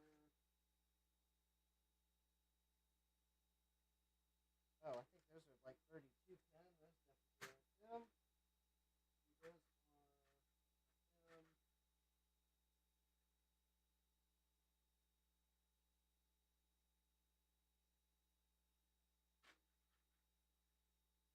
It's 4116s that are 16 pin.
Oh, there they are. 18 pins. All right.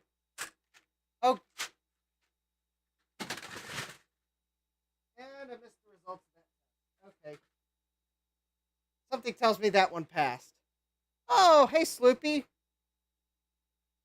Welcome. Bad RAM should be grounded. Well, one of the RAMs in this that was in my first VIC-20 is bad. I confirmed it by using a C64. I am doing well.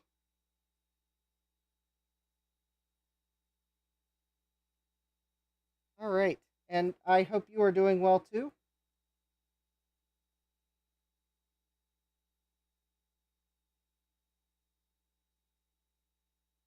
All right.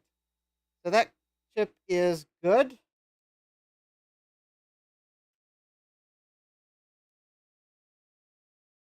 So I am going to put sockets back in the VIC-20.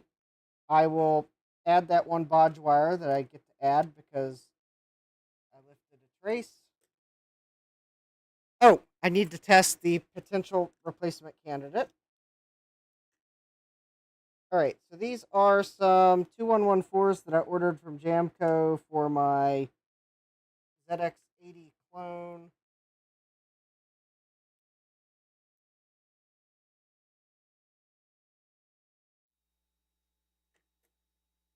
Let's make sure it's good. So far, so good.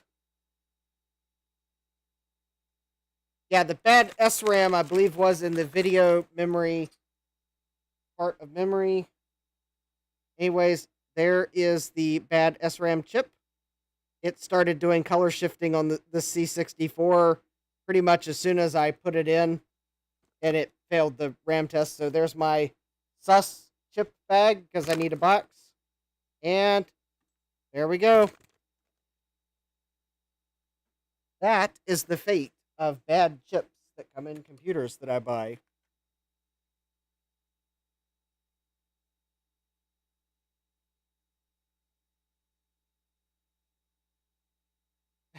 Sloopy says, it's not an SRAM, it's a random number generator. Yes, indeed it was.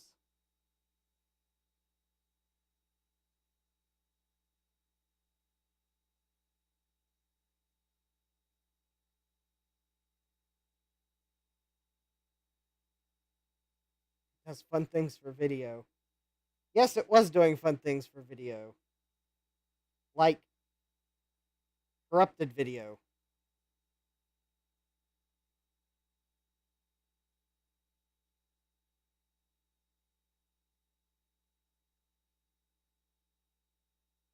Okay, cool. Then I believe that SRAM chip is probably good. Let's get some sockets in the VIC-20 here real quick. All right. Because I don't think we're going to get any more SRAMs out tonight. Because it's like 11:20. So this will be a fun socket install race. Although, if the random characters are still persistent, I do know probably which other SRAM it would have to be. So I could probably fairly quickly pull it out. But of course, I would have to remove like 6 SRAMs to find the one bad one. Of course. Probably because I don't. Well, it was partly because I did not realize the significance of which RAM chips went to what.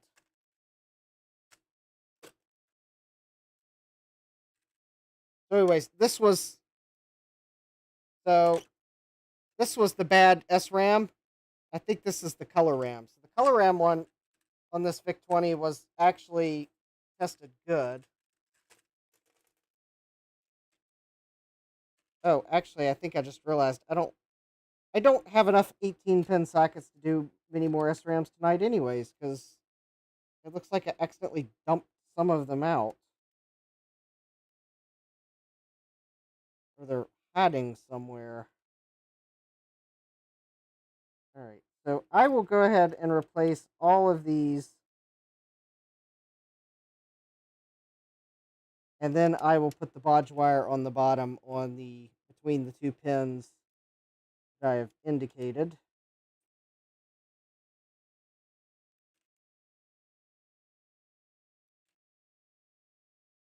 Having it all socketed is good and future proof. Yes, that is true.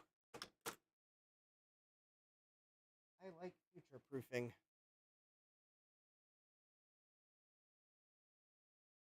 Alright, trying to find Captain Tape. He is needed for a rescue. Oh.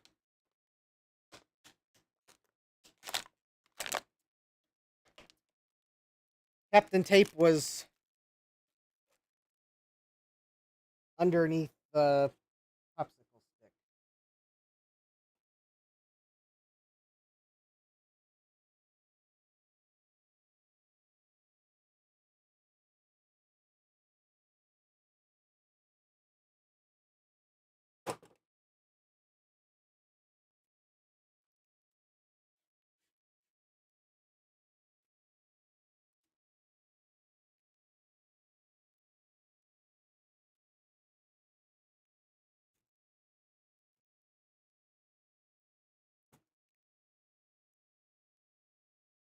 All right, so hopefully that will maybe keep those somewhat in place. I'll tack corners and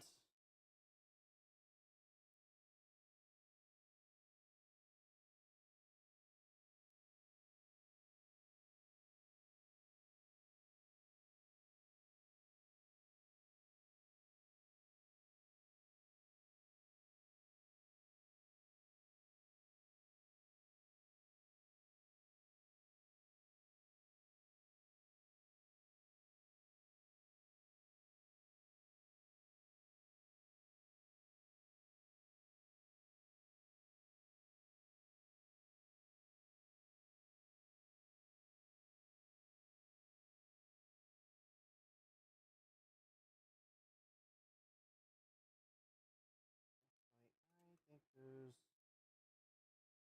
group down. Yep.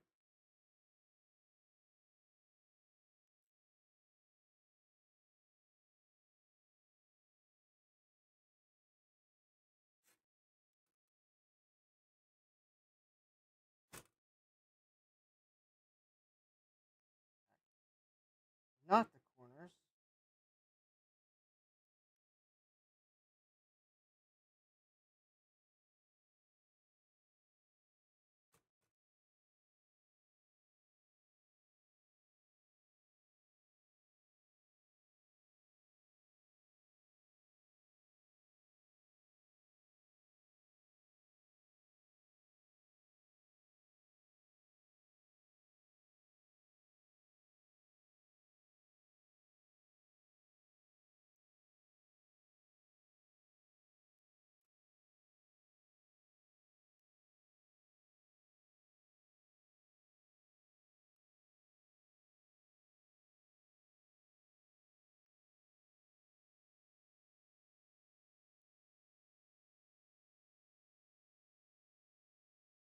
All right.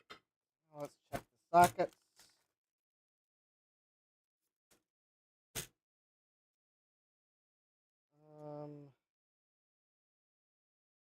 That one could use a little bit more fine tuning.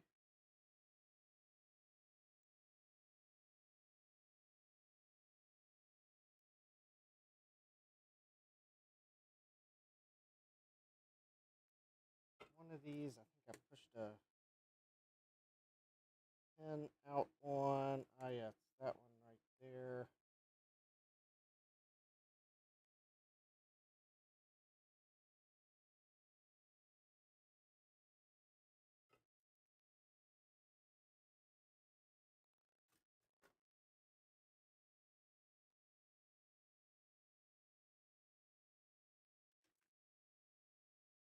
Let me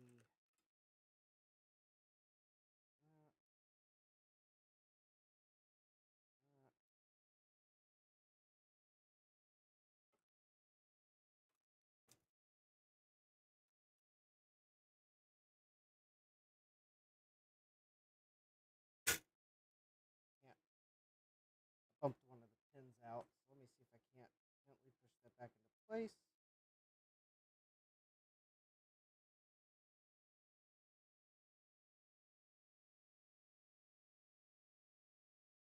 All right. Seeing that it doesn't want to cooperate, I will put another socket there.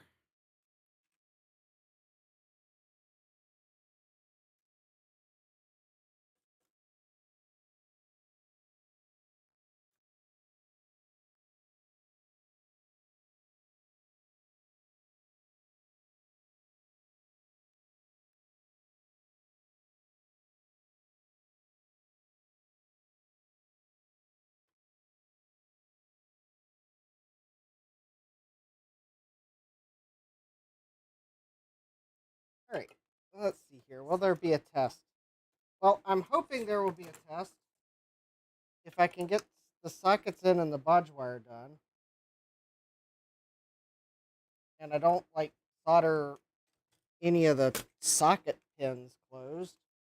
Because unfortunately, these are the Jamco ones I had trouble with the other day.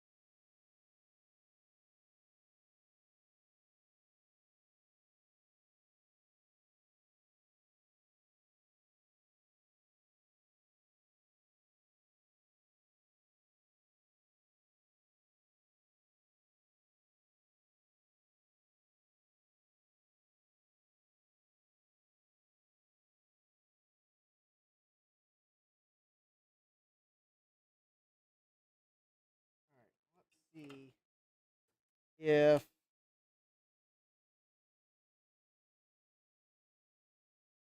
okay, I think that socket went fine. All right. I'll just what I'll do is I'll just make sure as I solder each one that I don't get too much solder in it and it closes the pins. That way, maybe if I do discover that I've done that, I might be able to figure out what I did wrong.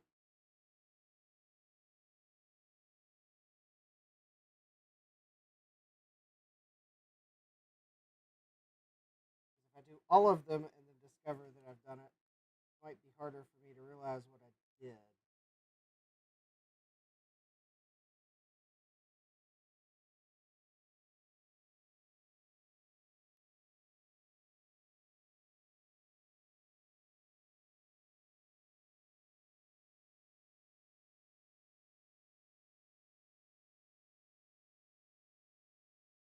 Okay.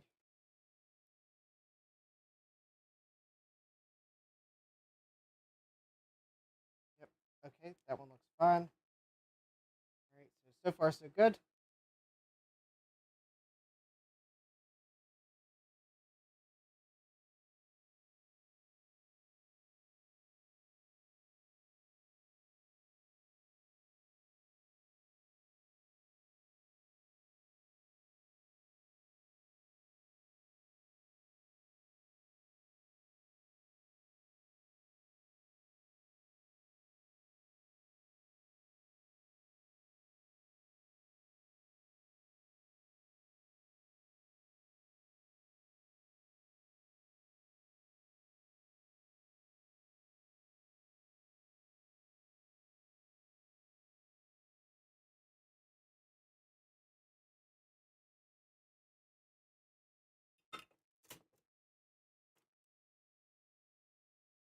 And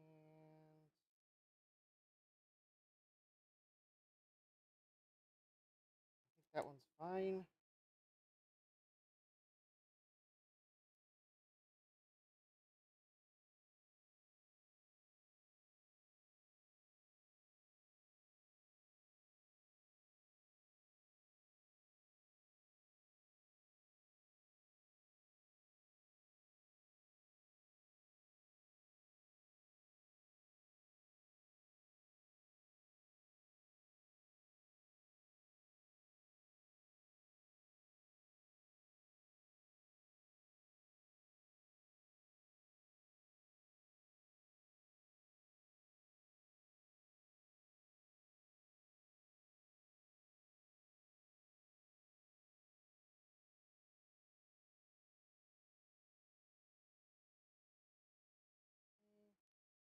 Fourth one over. Okay, looks fine.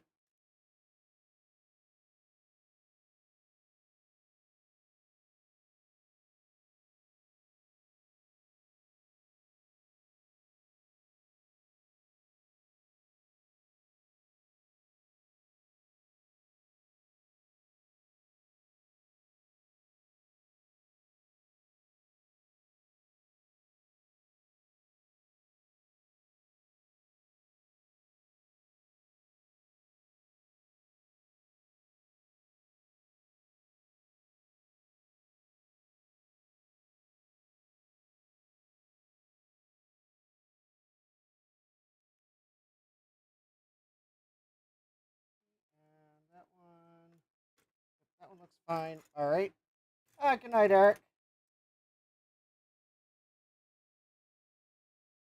We should have time for a test tonight. Just have to make sure I add this one bodge wire.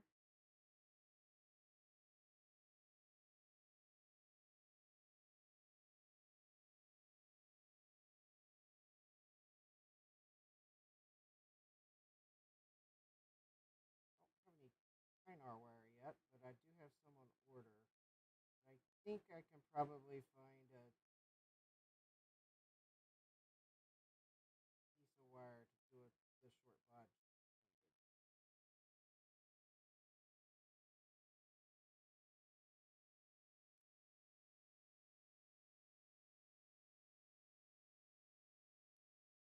All right.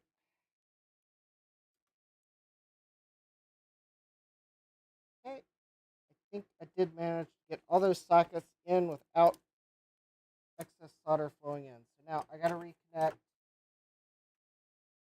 data line 2 between these two chips. That will fix the trace I broke. All right. Now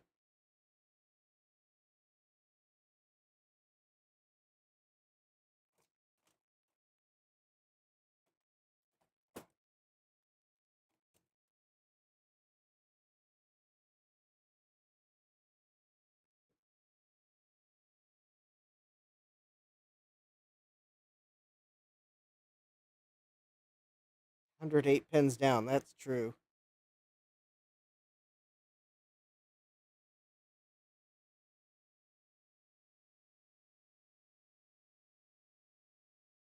Trying to find the most appropriate thing to fix that.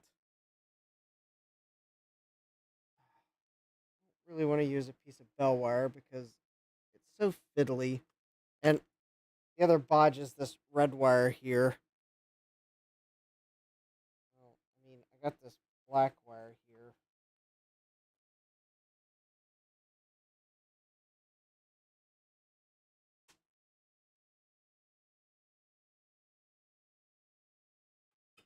All right, maybe we'll do it with this black wire here.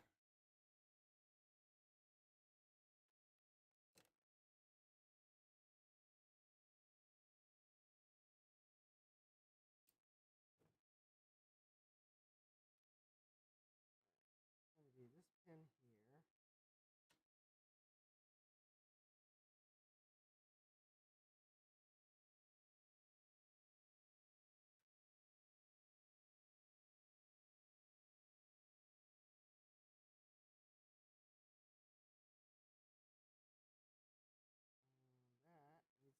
to go to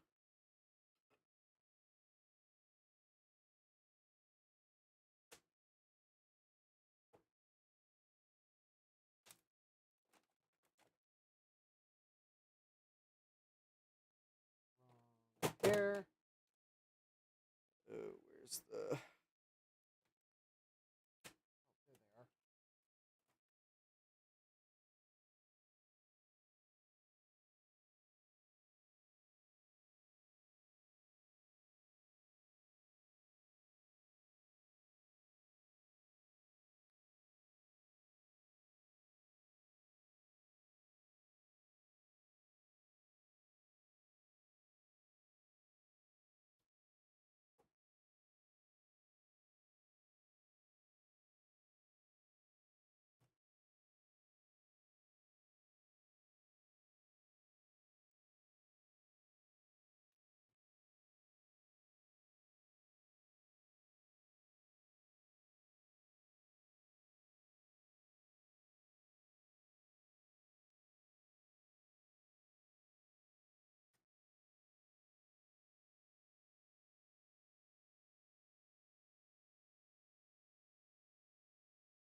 Well, if I can get the wire to stay.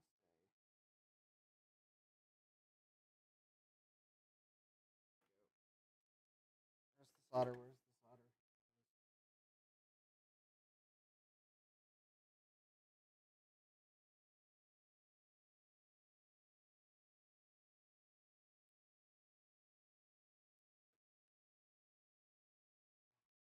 didn't do what I wanted it to do. Because I think I just bridged. Yep. Oh, and I just realized I missed 2 pins. All right, let's fix both those problems. Maybe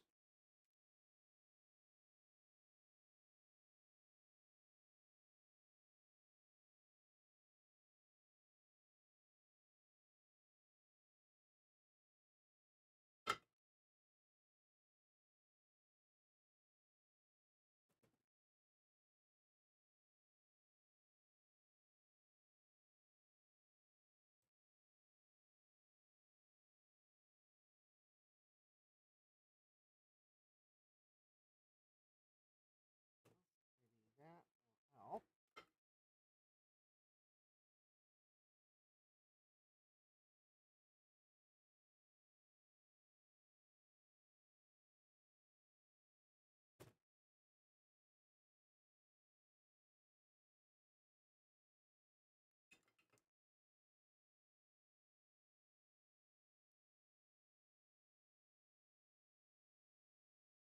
Okay, so now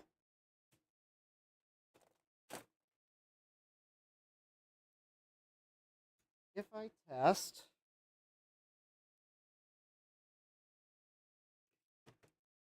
I have continuity between here and here, and I do.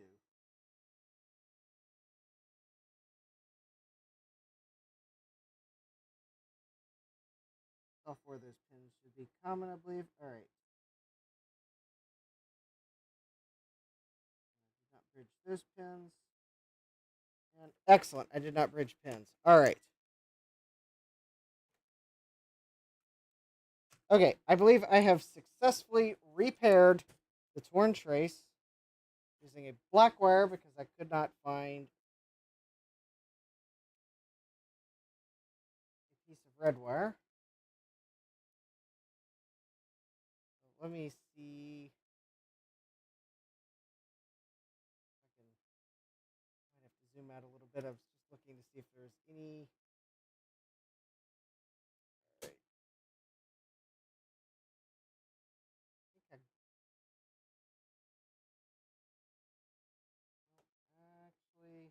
All right. Well, I've already started cleaning flux off the board, so let me go ahead and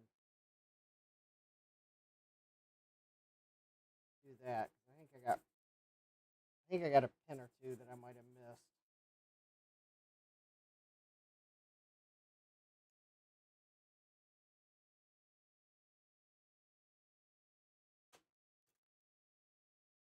I guess for 108 pins at 11:30 at night, I guess not too bad if I only missed like 1 or 2 pins.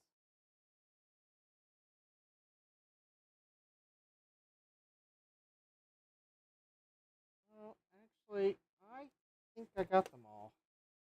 I think that was just a reflection. All right, so there's that. Let me see. Where's the bottom of the VIC page?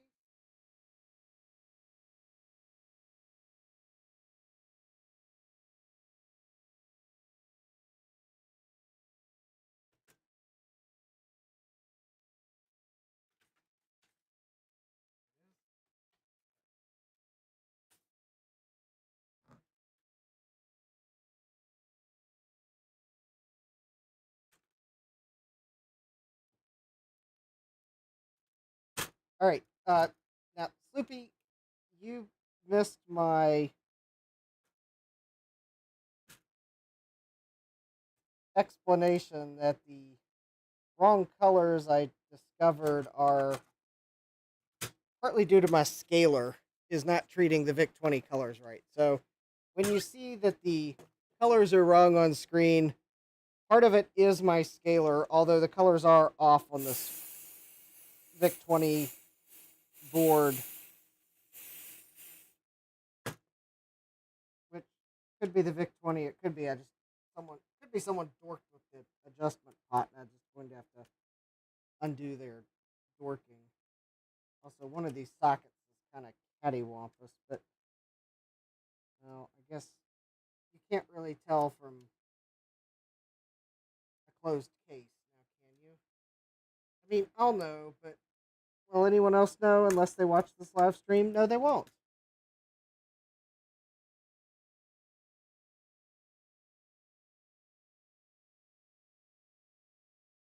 I'm trying to put these back in their relative positions, so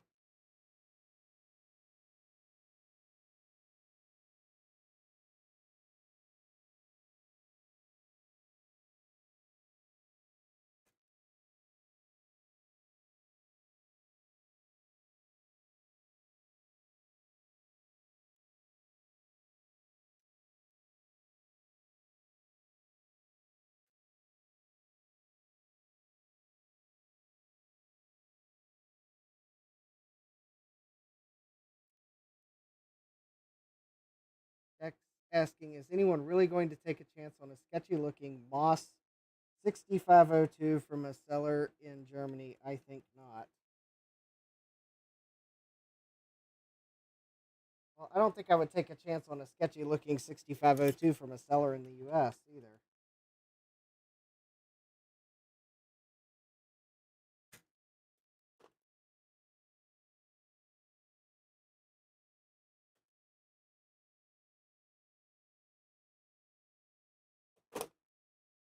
All right. Lots of 6502s in Germany.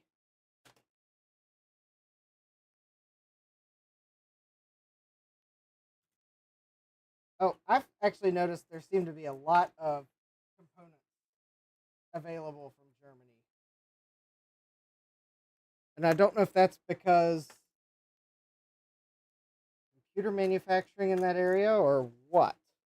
All right, so 5, 4, 3, 2, 1.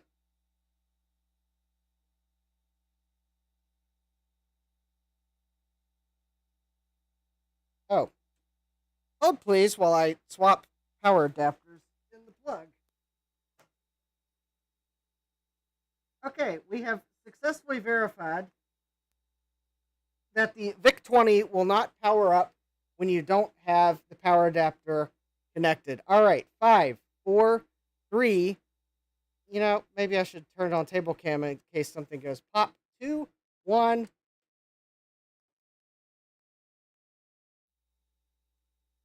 Hey, look at that! Woohoo!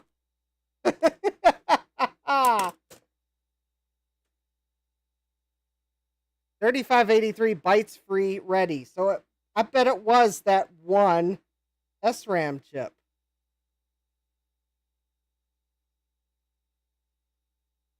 Yeah, that's what I'm talking about. Look at that. So it was bad RAM.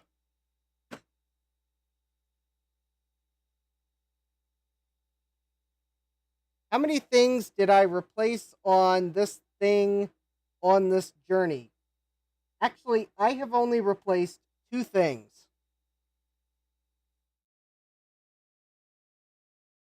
I replaced this chip because I removed the chip. This is the one that had a bodge on it from some dubious rework, and the leg was cut because of the way the bodge was. So I had to replace that with one that has a full leg, and that's the red wire is the proper fix for that. And then the SRAM. So 2 things. That's all I've replaced. Now I am somewhat curious now that I have done that if I take this character ROM replacement that I ever so lovingly built a couple of streams ago, if I put this in the board now,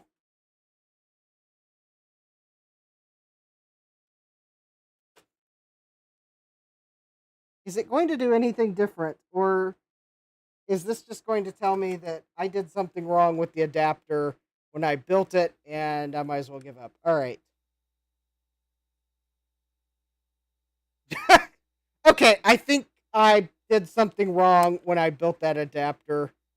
All right, because that's the same exact thing it was doing.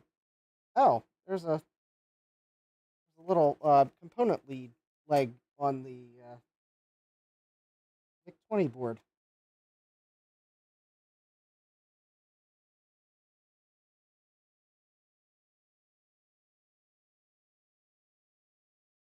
So, yeah, Jack says, no, that's fine. It's supposed to do that. So, I guess this adapter board that I tried to build, I screwed it up. So, I'm going to take my EEPROM, which is probably fine. It just needs to be erased now. And I'm going to pop the EEPROM off of it. And I'm going to set it somewhere where I remember to erase it. Probably won't. And unfortunately, this adapter is going in the repair pile. Maybe someday I'll figure out what I did wrong, or I'll just build the other one. But anyways, put the character ROM back in. And there we go. 3583 bytes free. All right. Now I know everyone's going to want to know the answer.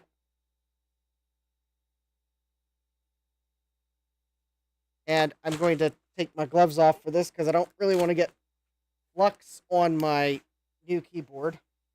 Or new to me keyboard. So, if I... Oh, wait. No, we got to do another test first. Let's test the keyboard that was included on this computer when I bought it from eBay. I don't want to get flux on this keyboard either. So...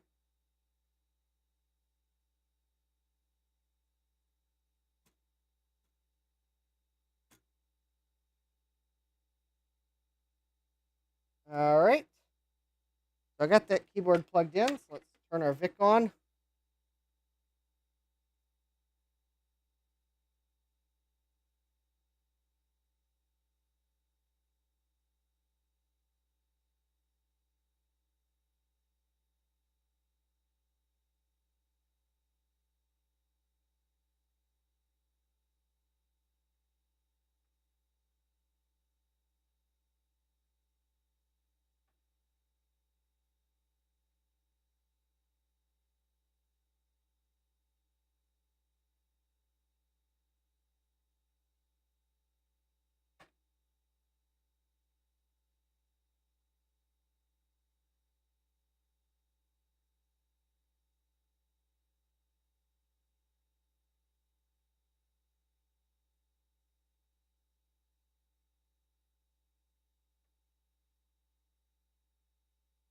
I think someone probably got Wolfenstein running on some 6502. Did I have... Oh, the VIC-20 doesn't do a PLA.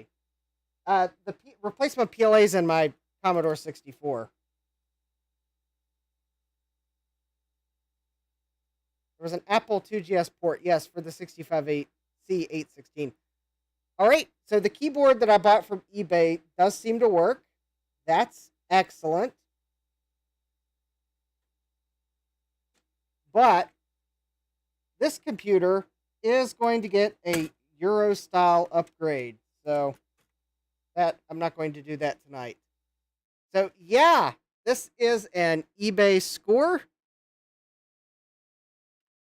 Now, is there something wrong with the VIC chip in this one? Maybe. There still could be a problem with the VIC chip. The colors are off. I'm not going to try to adjust the potentiometer tonight because it's getting late. I'm about to end the stream. So, Jack says I'm not keeping up with Commodore. So, anyways, that's it for the VIC-20 for now. Thomas Armstrong says the cap could be off. Yes, I was going to order a cap kit. So, I'll probably recap it before I adjust that potentiometer, because this VIC does have the capacitors in the video section are those like weird brand name ones, so they are suspect. Anyways, so the VIC-20 lives. It was probably really a bad SRAM. The other chip I replaced only because it had a cut leg from a bodge, and I wanted to put a socket in without doing weird things to the socket. So, yeah.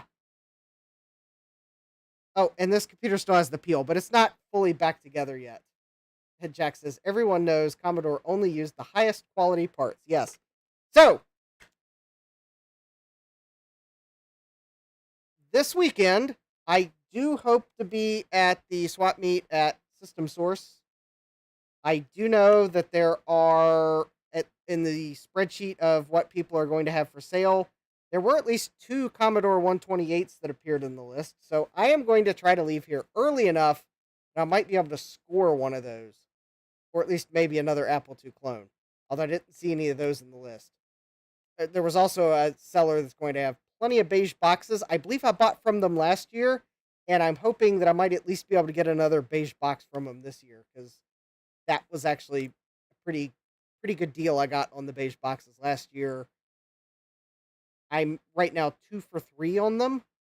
Unfortunately, the G3 desktop was, I think, one of the desktops I got from them, and it's still needs work, but 2 out of 3 is not bad when you spend $20. So, hey.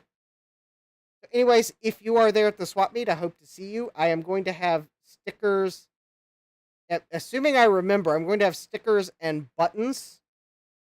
And I have stuff for the free pile. And Steve and or Mike, if you're listening, I do hope to remember to put your box in my car too. Because I've got something for you two from Chris. Anyways, Dave says, I hope you find a Mac Plus case. That is always possible. That is one of the things I'll be looking out for. But I'm hoping to get some fun stuff at good prices to have content for the future. Maybe I will find the long-lost sibling of Computer. But I think I'm just realizing that, oh no, I need to go do something here. So let me do a copy there, come back to my cam, and let me paste a reference there so that I can do the weird thing. Because I've got the VIC-20 and it seems to be working, I at least don't have corrupted text. I think I'm going to celebrate by doing the following. Are you keeping up with the Commodore? 'Cause the Commodore is keeping up with you. In a world of fun and fantasy and ever-changing views and computer terminology, Commodore is news. Are you keeping up with the Commodore? 'Cause the Commodore is keeping up with you. Are you keeping up with the Commodore? 'Cause the Commodore is keeping up with you. So yes, I am keeping up with the Commodore. So maybe I will find another Commodore that needs some love and rework this weekend. So yeah, oh hey Sad Mac, welcome. Good to see you. All right. So anyways, the VIC-20 is like, anyways, I guess I'll probably have another stream at some point to kind of tie up a few Commodore computers. Because I do have the Commodore 64 that has the keyboard issues. I've got this Euro-style keyboard for the VIC-20 I worked on tonight. Because I'm going to take the keyboard from the VIC-20 I worked on tonight and put it in the other VIC-20 that I bought from eBay that has busted keys. Because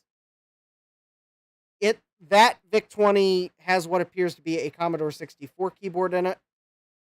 I know in the later VIC-20s, Commodore did ship them with the same keyboard, but I'm going to fix the busted keys by doing a double keyboard swap. Anyways, so I may do another Commodore stream next week, maybe on Thursday, because I've got keyboards that need worked on. So it might be a Commodore keyboard stream. That could be interesting. Tuesday's topic is to be determined. If I get some good stuff at the swap meet, then Tuesday's stream will be let's take a look at what I've got. we'll probably take a look anyways. But if I got enough good stuff, then that will be the stream. We'll go through what I've got and at least take the initial look. It may not be the whole stream. We may look at other things too. But anyways, yes. So probably next Thursday, that may be when I just kind of finish up these Commodores, because that'd be good to like button them all up and say, all right, they're done, they're good. Keyboards are working. So anyways, that is it for tonight. A Tuesday full of regrets. Well, we'll see what I find. Anyways, so I'd like to thank you all for joining me tonight. Don't forget to smash that like button if you like to see me remove lots of chips to finally find the one bad SRAM. And luckily I had a few spares. And I still have enough that I might be able to fix my ZX80 clone. Otherwise, I'll order some more from Arcade Parts. I guess I'm also relieved to see that the ROMs in this VIC-20 are probably fine. And don't forget to subscribe and turn on notifications if you're out there watching and you're not a subscriber, because I have plenty of fun old computers to look at. You can reminisce. We can look at them. It basically is like seeing how the industry got to where we are today. Even with these lowly VIC-20s that had a whopping 5K of RAM. But it was the wonder computer of the 1980s. Although I kind of think William Shatner might have meant wonder computer of the 1980, because the Commodore 64 like blew it out of the water with its capabilities. But anyways, oh yeah, and maybe that's why I want to do the keyboard stream, because I do have Omega Race, and I do have Blue Meanies from Outer Space, so I may need to work on a tape deck too. Anyways, so yes, I've got plenty more fun stuff to keep up with the Commodore. We will all have fun. Commodore computers are great. Just like the Apples and the TIs and all the Ataris and whatnot I've worked on. We have fun with them all. Anyways, so with that, glad you all hung out in the chat. We had some good discussions. Finally got the bad SRAM out. It was RAM. That's a relief, because I was scratching my head what it could be if it wasn't RAM. But as Steve did say earlier in the chat, it's never RAM until it is. And it turns out it was RAM. Still another fault, but it could be a capacitor, it could be the VIC chip, could be the color tuning. But at least the VIC chip seems to be working good enough that I'm not too worried. But anyways, I'd like to thank you all for hanging out. And with that, because I do have to work tomorrow, and I'm probably going to leave the house very early Saturday, so I don't want to get too much of a sleep deficit, I'd like to thank you all for joining me. And I got my finger on the correct button, so take care and God bless. Computerized Start is brought to you by my awesome patrons on Patreon, and by your tips and memberships on Ko-fi. These and other channel supporters make my live streams possible. You too can become a channel supporter with tiers starting at just $1. Don't forget to smash that like button. And if you've liked what you've seen, subscribe and turn on notifications so that you don't miss the next video or live stream. And as always, thank you for all your support. I hope to see you next time. And until then, take care.